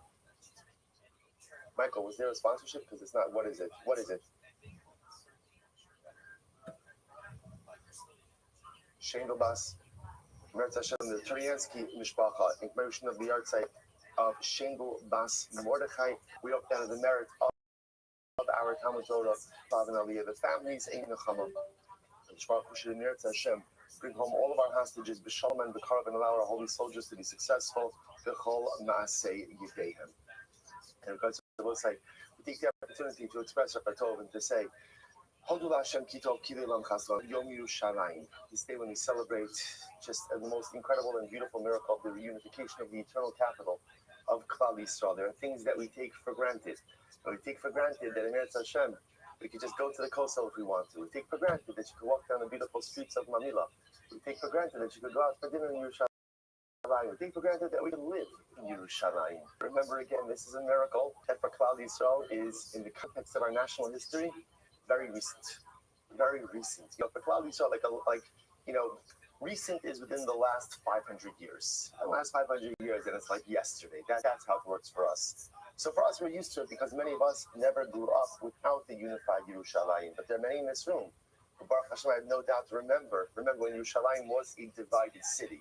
And remember, Yerushalayim was never a divided city. It was never divided spiritually. And spiritually, it was always whole and always resided in the heart of every single Jew. But it was divided geographically. And Baruch Hashem, to celebrate this incredible miracle. And even though, again, you might say to yourself, well, there are still parts of Yerushalayim that it's difficult for Jews to enter, or still parts of Yerushalayim that maybe we don't have the ability to live freely. Remember that it's important to understand, while that's a reality, The words of Harabayim Biadinu are not just a historical statement, but Yushalayim still, as Tzvi Yehuda HaKohen Kook wrote, there's Riboniyut Yudit, there's Jewish autonomy, there's Jewish rulership, there's Jewish authority. So it's important to understand that even on the Harabayim itself, it's our soldiers, it's our police officers who are there. Okay, there's whatever the arrangement is, but it's important to understand at the end of the day who is in control. It's important to understand that, and that's us. And that's us. After 2,000 years of someone else controlling the gates, we control the gates. So literally, again, it's a biyadinu, and that is nothing short of miraculous. Hashem Semi, on behalf of the shul, thank you for the beautiful, uplifting halachah. So again, however, I always say all these days, however you say halal, you don't say halal with a bracha, not a bracha. Okay, I can't. I don't understand it how you can't say halal. I don't understand it. It blows my mind. And I don't understand how it's said without a bracha. Oh no, that's my sunnah. Whatever you want to do, just make sure and express your hakaras hatov to Hakadosh Baruch Hu in some way, shape, or form, because this is a day of incredible miracles. And it's also important for us to understand that as citizens of this country of the United States of America, which although it is gullus for us, it is still a country that has given us more than any other diaspora existence. It's Memorial Day. Memorial Day, a day in which we remember America's fallen, and which remember again all of those brave men and women who have given their lives in defense of our liberties. The big difference between, and many differences between America and Eretz Yisrael, but in Eretz Yisrael, you can't walk three feet without seeing a soldier. So the idea that there are young men and women who are most nefesh in Eretz Yisrael, that literally again they don the holiest uniform that exists, which is the uniform of the Israel Defense Forces. They don it, and they're most nefesh. So you can't miss it. Like you can't. In America, when was the last time you saw someone in uniform? When the armory was by 7-Eleven on what's it on Restream Road. It used to happen to be like 7-Eleven coffee is very good. You used to go, sometimes you'd see people in uniform. Now that they closed it down, you don't really see anyone there. So, America's wars are fought thousands of miles away. So we often don't see servicemen and women, unless, of course, you happen to know them. But they're there, and they're fighting, sure, like in every corner of the globe, protecting our liberties, our security, giving us the freedom to do exactly this. To sit and to learn, to sit in the worship, the ability to safeguard all of the incredible freedoms we have in this country. So it's really important to take the opportunity to express our hakaras hatov to this great nation, with all of its flaws, like everything in this world's flaws. But this is a great nation. This is a great country that has given us something that no other diaspora has, and we must have hakaras hatov for those brave men and women who literally give everything to secure our lives. People who they will never meet, people they'll never know. For them, a debt of gratitude. Words. I saw if you go on TV, you can see it's moving. President Trump was at the graduation for West, and the Vice President Vance was at the Naval Academy, and it's inspiring. It's inspiring to watch these young men and women who are making such idealistic choices to defend our country, to defend our liberties. And the remarks of the president and the vice president were actually quite beautiful. They recognized a couple of outstanding soldiers. It was really very moving. It's Kedai. Everybody watches enough junk on YouTube anyway. Might as well watch something good. Might as well watch something meaningful. Right? 3 minutes, really beautiful and really inspiring. And more than their statements, it's inspiring to see a new generation. So often the young people we see are the empty-headed, vacuous nothings who are rallying on college campuses, right? Who literally are a waste of space. Ribono Shel Olam should just take back that energy and reallocate it somewhere else, because it's ridiculous. But we don't see that there's a whole other young generation of idealistic Americans who actually understand what makes this country great, who actually appreciate the gift of living here, who actually appreciate what it means to be an American, and are not spoiled, entitled, brainless masses of glob who just literally, again, forsake every single bracha that we have in this great country. We often get like our screens are flooded with one segment of young America. It's so important to see that there is a segment, and they're great, and they're great, and they're holy, and they're beautiful, and they're strong, and they're idealistic. And when you watch it, we are proud Jews first, and we're always proud Jews first. But you know what? It's good to be a proud American second. It's good to be a proud and to see what this country has to offer, and to see at the end of the day how great this is. But its greatness is only because of this sacrifice that really the holy men and women of the American Defense Forces are willing to make as well. So on this Memorial Day, we salute our fallen. We express our tremendous hakaras hatov to their families. And in Hashem, we should be zochah that life here in this country should become easier, should become better for us, that the anti-Semitism that has reared its ugly head should in Hashem diminish, but ultimately we hope to make our way home. We hope to make our way home to Yerushalayim Hallelujah, Hey Rabbi Amenu, Amen. All right, that's it for today. We're gonna pick up in Hashem tomorrow. Okay, we'll get in a little bit of Gemara. Today's daf is Chapei. We'll say these are important things to say. Daf Chapei. Mish, that's okay. It's a short daf today. No, that's a short daf, right? All right, whatever. It's good. Says the Mishnah. So we'll say it's actually a really great Mishnah ahead of us today. So we'll say, so now the Mishnah is actually going into a lot of the details concerning how Shavuos work. So whether, again, so whether you're making a Shavuot, and the Shavuot ultimately, again, is about things which impact you, or the Shavuot impacts things that deal with others. So for example, Rashi points out, I swear I'm going to give you $1,000. So again, that's impacting you. So again, Shavuot that impacts me, I swear I'm going to eat a loaf of bread. Right? That's me. Shavuot that doesn't impact others. Shavuot that impacts, I swear I'm going to give you $1,000. Or whether the Shavuot impacts something that has mamashos, that have substance to it, right? Or or for example, Shavuos that have no substance to it. Now, take a quick look at Rashi. Rashi is the first short line, Shein by Mamish. Rashi says, Trey Gafni Mashma. Now, there are two elements to this, two parts to a Shavuot Shein behind Mamish. He says, Kigon Sheina, or Mashma Shein behind Ania Kigon Ezra Troliam. So, for example, what's an example of a Shavuot that doesn't have substance to it? So, there are two examples. One of them is, for example, I swear I'm not going to sleep. We saw this at the end of yesterday's daf. So, for example, sleep doesn't really have any type of mamoshos, doesn't have any substance to it, right? Or another type of shul, a shame mamish could be, I swear I'm going to throw a stone into the sea. Now, what does it matter? So, the lashon of mamish means it has no substance, it has no depth to it. Like it doesn't matter. It has zero impact. So we'll see those two definitions play out in the Gemara. So, for example, I swear I'm going to give $1,000 to Ruvain, or I swear that I'm not going to give $1,000 to Ruvain. I'm sorry. Or again, remember past. I swear I give $1,000 to Ruvain, or I didn't give $1,000 to Ruvain. So I will say. So now the Gemara just says Ketzad. Now, what we just did is we framed the categories of Shavuot, right? So category 1 is what we call Dvarim Shal Atzmo, a Shavuot that impacts me. Category 2, a Shavuot that impacts someone else, right? And number 3, category of Shavuot She'ein Bahen Mamish, Shavuot that have no substance. For example, I will sleep, I won't sleep, I'll throw a stone into the river, I won't throw a stone into the river. Okay, now the Gemara goes through them. So what are examples of this? Amar Shavuot She'etim Li'ish Ploni. This is an example of a show that impacts someone else. Shavuot she'etein li'ishploni v'shelo etein. I will give $1,000. I will give $1,000 to Ruvain. Shenasati v'shelo nasati. I did give $1,000 to Ruvain. I didn't give $1,000 to Ruvain.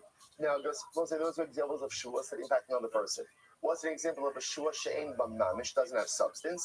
She'ishon v'shelo ishon. I swear I will sleep, or I swear that I won't sleep. She'ashanti v'shelo yashanti. I swear that I did sleep, or I swear that I didn't sleep. She'ezro tzror liyam, v'shelo ezro. Or I swear that I will throw a pebble into the water, into the sea, or I didn't throw. She'zarakti v'shelo zarakti. I did throw, or I didn't throw. Good. Those are just all examples of the aforementioned cases in the Mishnah. The Mishnah Bishmal says, Okay, Shimon says, so this machlokes over here is going to take up a lot of time, a lot of real estate in the coming daf. And Shimon says like this: one is not chayiv, eno chayiv ela ala asid level. One is not chayiv unless, of course, they swear a prospective, a future tense shvua. This is Rabbi Shmuel. We've seen this Rabbi Shmuel a number of times throughout Maseches Shavuos, that Rabbi Shmuel holds that shvuas bitui. Because remember, again, on both sides, that's what we're talking about over here in this daf, shvuas bitui, which is literally, again, a declarative oath. The reason I'm saying is because today, actually, coming attractions, we are going to go ahead and see another category of shvua Mirat Hashem today as well. But for now, we're focused on shvuas bitui, which is a declarative shvua. Rabbi Shmuel says, the only type of shvuas bitui that works is a future tense prospective shvua. Because I will say, when the pasuk itself talks about the shvuas bitui, how does it talk about lahara or lahativ? Future tense. Future tense. So therefore, Bishmal says shvuas bitui is only future tense. Rabbi Akiva said, that's the case in the Eladvan Sheish when Hataba. If that's the case, then ultimately, again, a shvuas bitui should really only be on something that has hara or hatala. What does that mean? It either has a positive effect or a negative effect.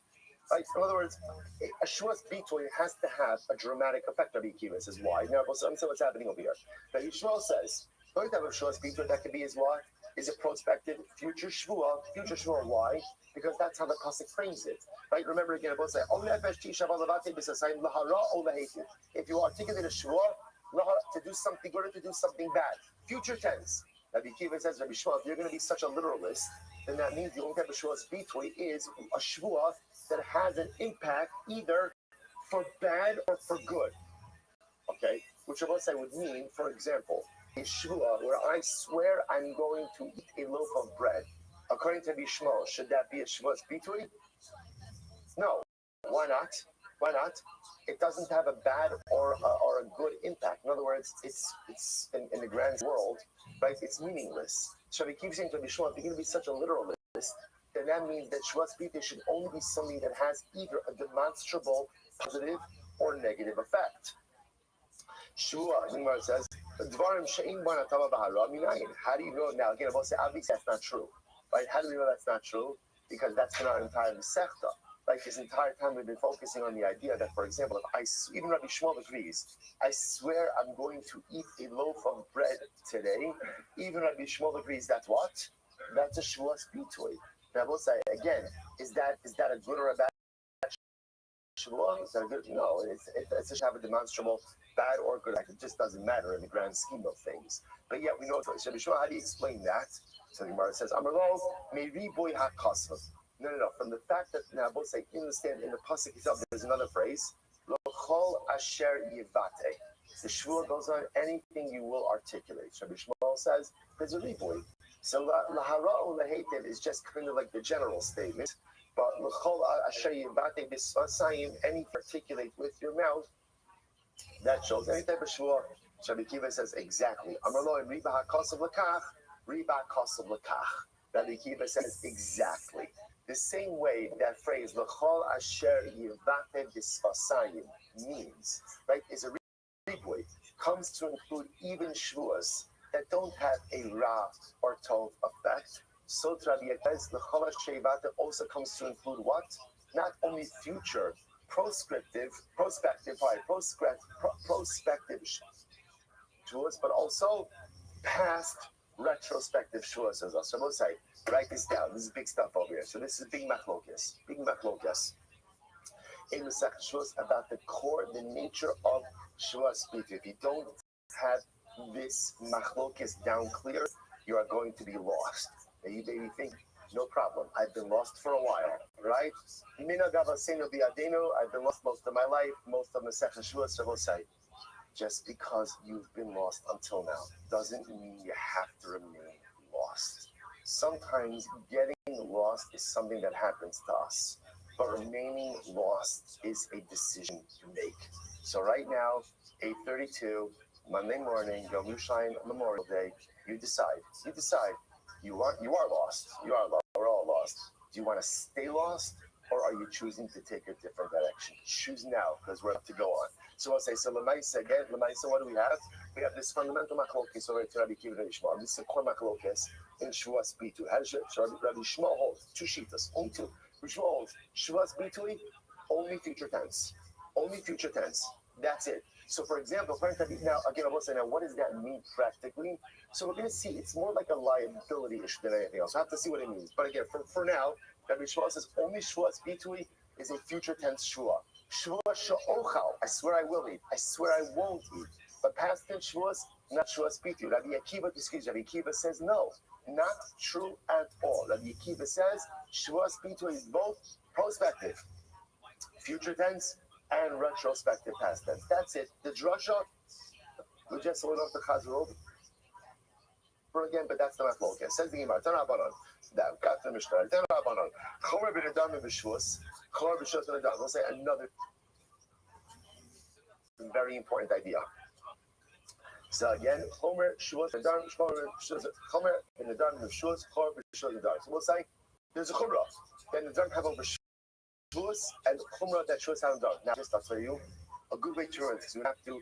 What's the fundamental distinction between Shuas and Nedam? I'll give you just a simple mnemonic. Nach Shad. That's it. Nedarim, Chetza, Shvuas, Gavra. That's the distinction, right? When you Nach Shad, when you go ahead, you make a neder devolves upon the object. Shvua is a prohibition that you go ahead and take upon yourself. Again, we'll see it. So Nach Shad, Neder, Chetza, Shvua Gavra. So the Gemara says there's a chumrah that the Nedarim have over Shuas and a chumrah that Shuas have over the Nedarim. You're going to see why you need that distinction in just a moment. Chumrah bin Nedarim says the chumrah bin Nedarim. What is it? Here it is. Cholim al dvar mitzvah kidvar rishos. That a neder could devolve upon a mitzvah. I will say, take a look at Rashi. It's very important. Shani oser, lulav shani notel. Here it is. We'll say, watch, this is so important. I take a neder. I hereby write Konam Sukkah Zu Alai. Konam Sukkah Zu Alai. Right? I take a neder that this sukkah should be usher to me. I will say, nedarim, it works. Right? It works. Why? Because when you make a neder, what are you doing? What you're doing is you're prohibiting that sukkah on you. Okay, so what do you have to do? Go to a different sukkah. Right? As opposed to, for example, I swear I'm not going to observe the Yom Tov of Sukkot. I take a shvua she'eni yoshev b'sukkah. What's the halacha? What's the halacha there? The shvua is void. Why is the shvua void? Because your shvua is contrary to Torah law. Why? I said because shvua, you're taking a prohibition on yourself. You can't take upon yourself not to observe the Yom Tov of Sukkot, but you can make a neder that a certain sukkah should be usher to you. You can do that, right? Or I take a neder that lulav and esrog should be usher to me. Okay, so use a different lulav and esrog. Shvua she'eni notel lulav, that's not going to work. Why? Nachshad, right? Because the neder is on the chefza. Right? So therefore, again, a neder can go ahead and prohibit or eat a ritual. So I could take a neder to put on that pair of tefillin. Okay, put on a different pair of tefillin. I can't take a shvua not to put on tefillin, because then that would prohibit me as a person, as a gabra, from putting on tefillin. It's a very important distinction. So that's why a neder can devolve even upon a mitzvah item, just like a mundane item. But if you take a shvua not to do a mitzvah, right, the shvua is void. Why? Because when you take a shvua not to do a mitzvah, you're creating an isra upon yourself. You can't create an isra upon yourself to do something, because again, that's what we call masna abasha kasel batorah. That is going ahead and that is stipulating against a pre-existing obligation of the Torah. You can't do it. We'll say nachshad. I'm just going to keep on saying because I'm very proud of it, actually. Nachshad is my contribution to Klal Yisrael. So the Gemara says as follows. Chomer b'nedarim shanadar, good. Masha'im b'shvuas. Chomer b'shvuas. What's the chumrah that shvuas has over nedarim? Shashvuas chalos al davar she'ein bo mamish, kedar sheish bo mamish. The chumrah that a shvua has is that what? That a shvua ultimately again devolves upon something that is even amorphous, or that doesn't have substance. It doesn't have substance, just like something that does have substance. Whereas that's not the case by the So, as we saw in the Mishnah, for example, you could go ahead and make a neder. You can make a shvua not to sleep. Which we'll discuss in just a moment. Right? Why? Because remember again, because shvua is not really devolving upon the object. Shvua is devolving upon me. So I can prohibit myself from anything, whether again the object has substance or doesn't. A neder, because again it devolves upon the object, can only devolve upon something that has substance. Rashi, for just a moment. Rashi says over here,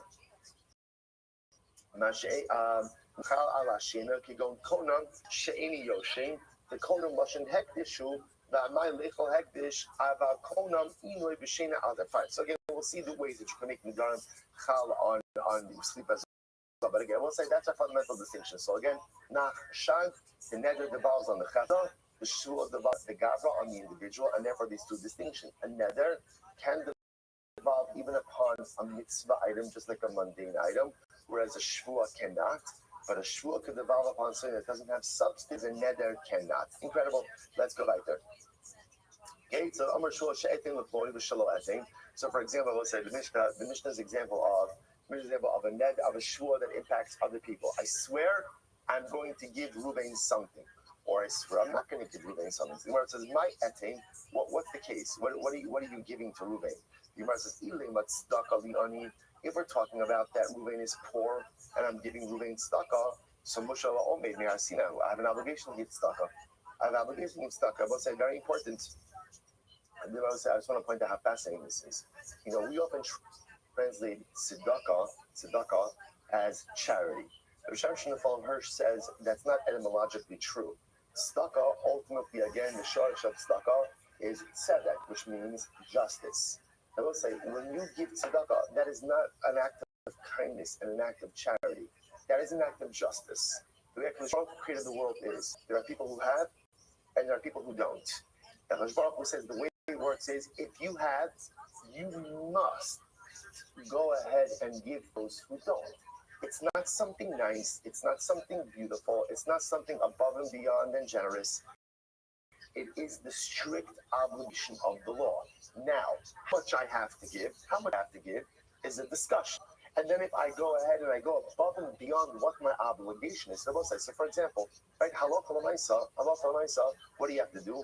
A Jew opens his hands, you have to give. You have to give. A Jew asks you for money, you have to give.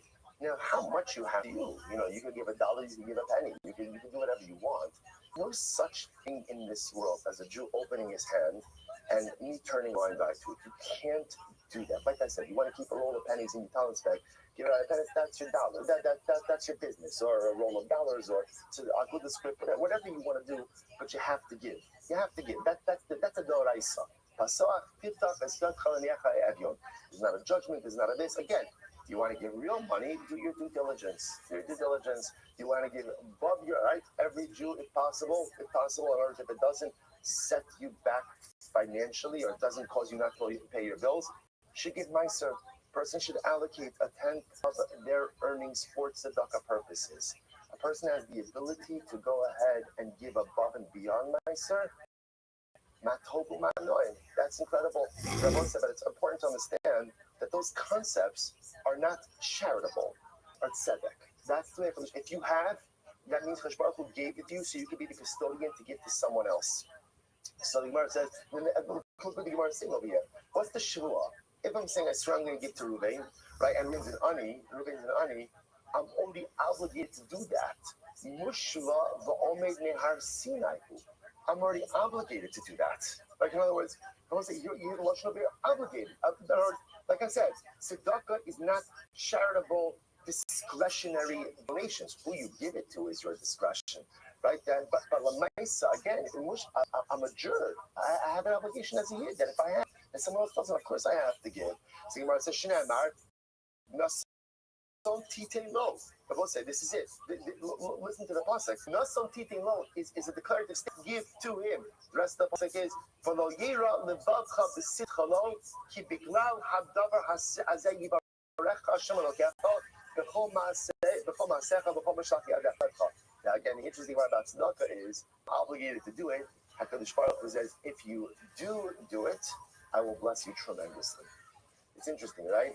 Even though I'm obligated to do it, so if I do it, I'm just fulfilling my obligation. Because Baruch says, if you do it, because I know that it's hard, I'll give you even more. So again, if Reuben's an ani, then what's the point of the shua?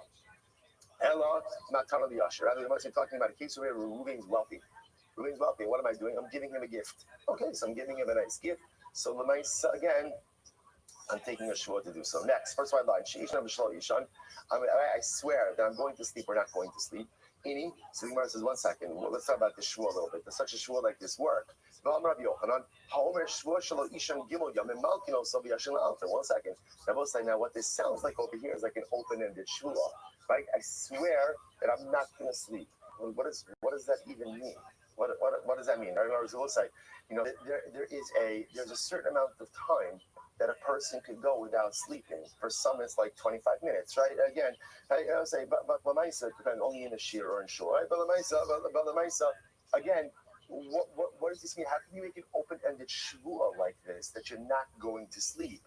So the Gemara says, after all, if a person says, I swear that I'm not going to sleep for 3 days, so again, I will say it's interesting, Chazal said, it's impossible to go more than 3 days without sleep.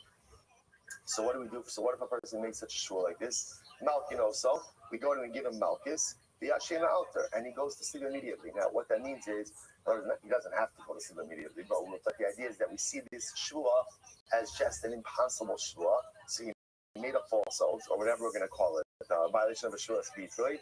Therefore, I'll get Malchus and move on. To which the Gemara says, you're right. That's where he said 3 days. In our case over here, he didn't say 3 days. Shua says, how do we interpret a shua?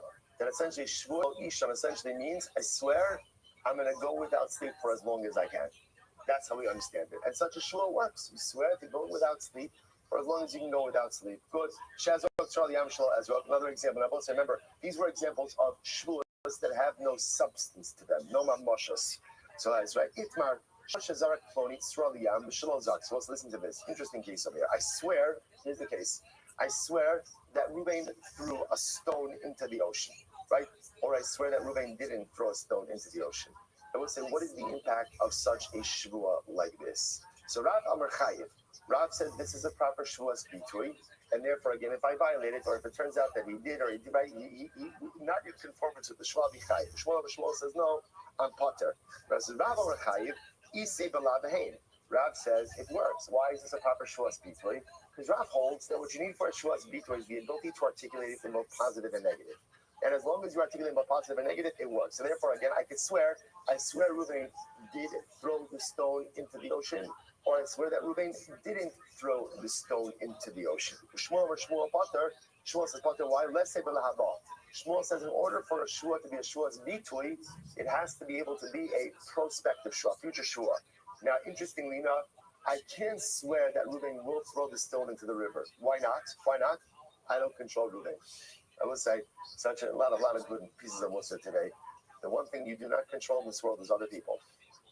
We spend so much time trying to control what other people do, how they're going to act, how they're going to talk, and the truth is, it's an exercise in futility.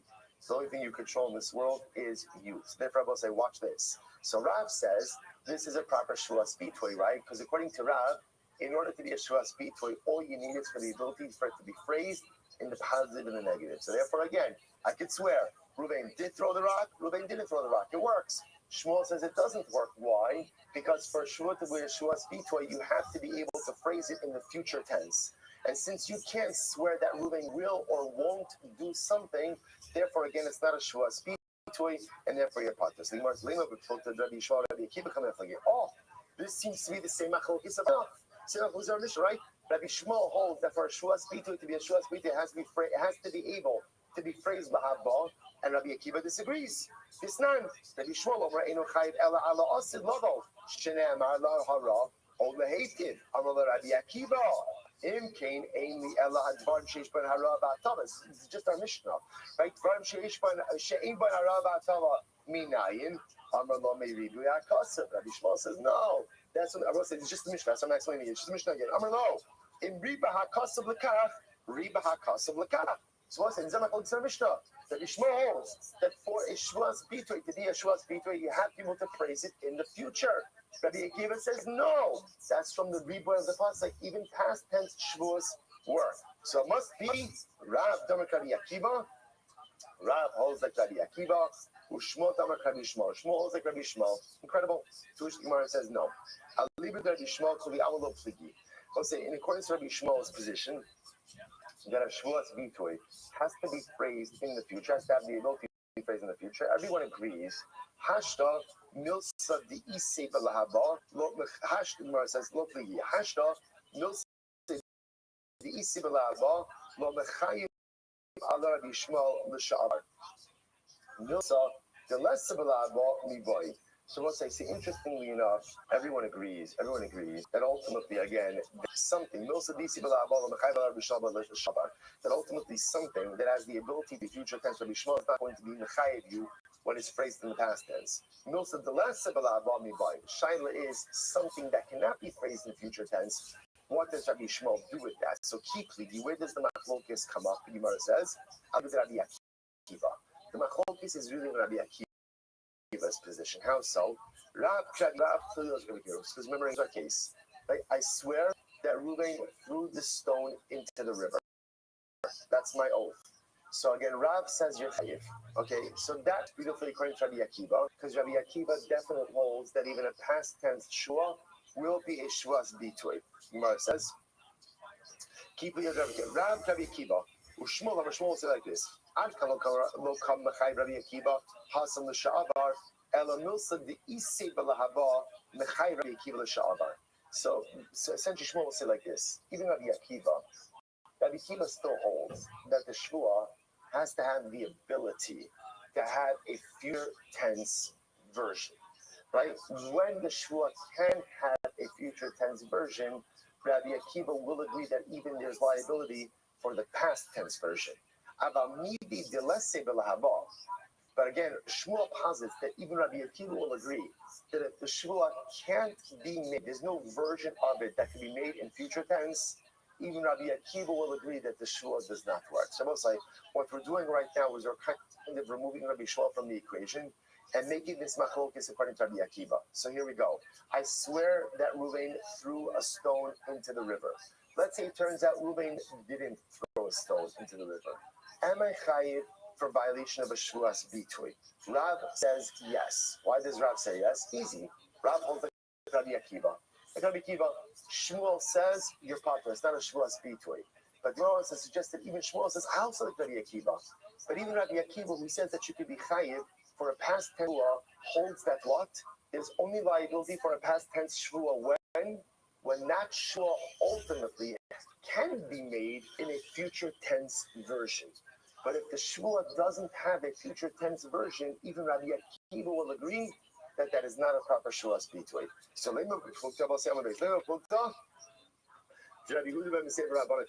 let's say perhaps that this machlokes is actually a bigger machlokes.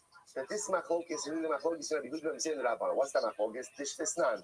Here we go. Said fasting machlokes.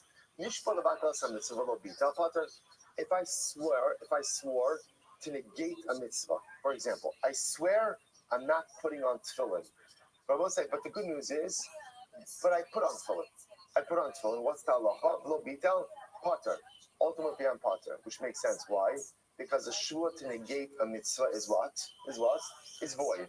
The kayim is a mitzvah below kiyeh. What happens if I swore to put on tefillin, right? But I did not put on tefillin below kiyeh. Potter. Ultimately, I'm also potter. Right? I'm also potter. Why? Because it will say any time you're swearing regarding a mitzvah, essentially your shvua is void. In reality, I really should be chayiv for that. In other words, in a case where I swore to uphold the mitzvah, but I did not do so, I really should be chayiv for that. Why? And of course, what Rabbi say? What did Rabbi say? Don't Rabbi say? It was like 25 days, 5 lines down.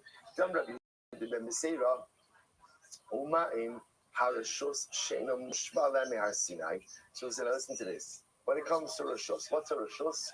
Any non-binding event. Non-binding events. Something that I'm not something I'm not obligated to Sinai. So say, now listen to Rabbi Yehuda ben Meseir's logic.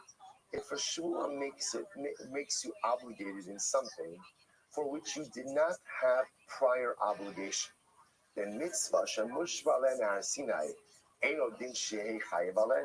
So it's an interesting logic. Rabbi Yehuda says if the power of a shvua is to create a binding obligation for a non-binding act, then alachas kama v'kama, shvua should work to create obligation for what?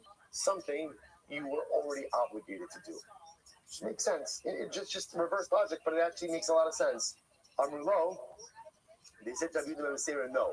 Im amarta b'shvuas harishos shekein asaba lav kein. So we'll say, here's the difference. With a regular shvua, you can take something. Shazis about lav kein. You can take. Rashi says, "Dechsiv b'hedja lahara o laheitiv." The Mashal code all kaval all kal lo bay. So you could take something that was otherwise permitted and make it prohibited. Tamar b'shvuas mitzvah shekein lo asaba lav kein. The way a shvua works, the Gemara says, they still is a shvua could be phrased in both the positive and the negative. Wherever you're taking a shvua about, you should be able to say, I will do this, or I won't do this. When it comes to mitzvos, you can't say that. It's true. You can make a shvua that says, I swear I will do something. I swear I'll put on tefillin. I swear I'll keep Shabbos. That's beautiful. The problem is you cannot phrase it in the negative of I won't do this. And again, the pasuk itself, when it speaks out Shvuas Bitui, phrases it as how lahara or lehetu, which we're understanding over here is to do something or not to do something. So what says, interestingly enough, what do you see from here? The Gemara wants to suggest that Lamaisa, again, even Rabbi Yehuda ben Meseir at least entertains the possibility that a shvua really should be able to develop on a mitzvah. Name a Rav Rabbi Yehuda ben Meseir. So let's say Rav holds with Rabbi Yehuda ben Meseir. Shmuel the Amar Kirabanan, and Ali with Rabbi Yehuda ben Meseir, and Shmuel holds like the Rabbanan, who is Rabbi Yehuda ben Meseir, to which the Gemara says no. Kuli Amalo Pligi, to which the Gemara says Kuli Amalo Pligi, Hashta Lav Vehain Loboy, Laval Shabar Boy. The Gemara says again, if Lamais at the end of the day, if you're saying that you don't need Lav and Hain, if you don't need the ability to phrase it in the positive and the negative, then Lamais again would they hold that it has to be in the future and the past? That doesn't make any sense. Keep ligi. Where does the machlokes come up? Aliba dirabanan. The machlokes comes up in the aforementioned position of the Rabbanon. Shmuel kirabanan. So Shmuel holds like Rabbanon. The Rav kilo mechadi Rabbanon belav vehein. So the ksiv lahara lahated behedja. When did the Rabbanon say that you're not going to be chai for a shvuas bitui? That's when it can't be phrased in the positive and the negative. Because I will say, the need to be able to phrase a shvuas between the positive and the negative, that's explicitly biblical. That's lahara lahativ. So we'll say it's interesting, by the way. Lahara lahativ is being understood right now as Torah tells us for a shvuas between to be binding, whatever shvuah you're making, you have to be able to phrase it in both positive and the negative. The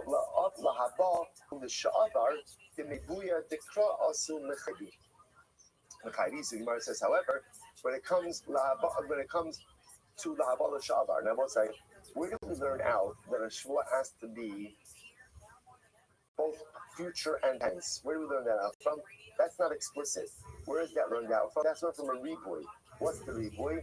Lahara ol lahativ, the extra phrase. The extra phrase. So I will say it's quite fascinating to contemplate over here that there's two things that are unfolding over here, right?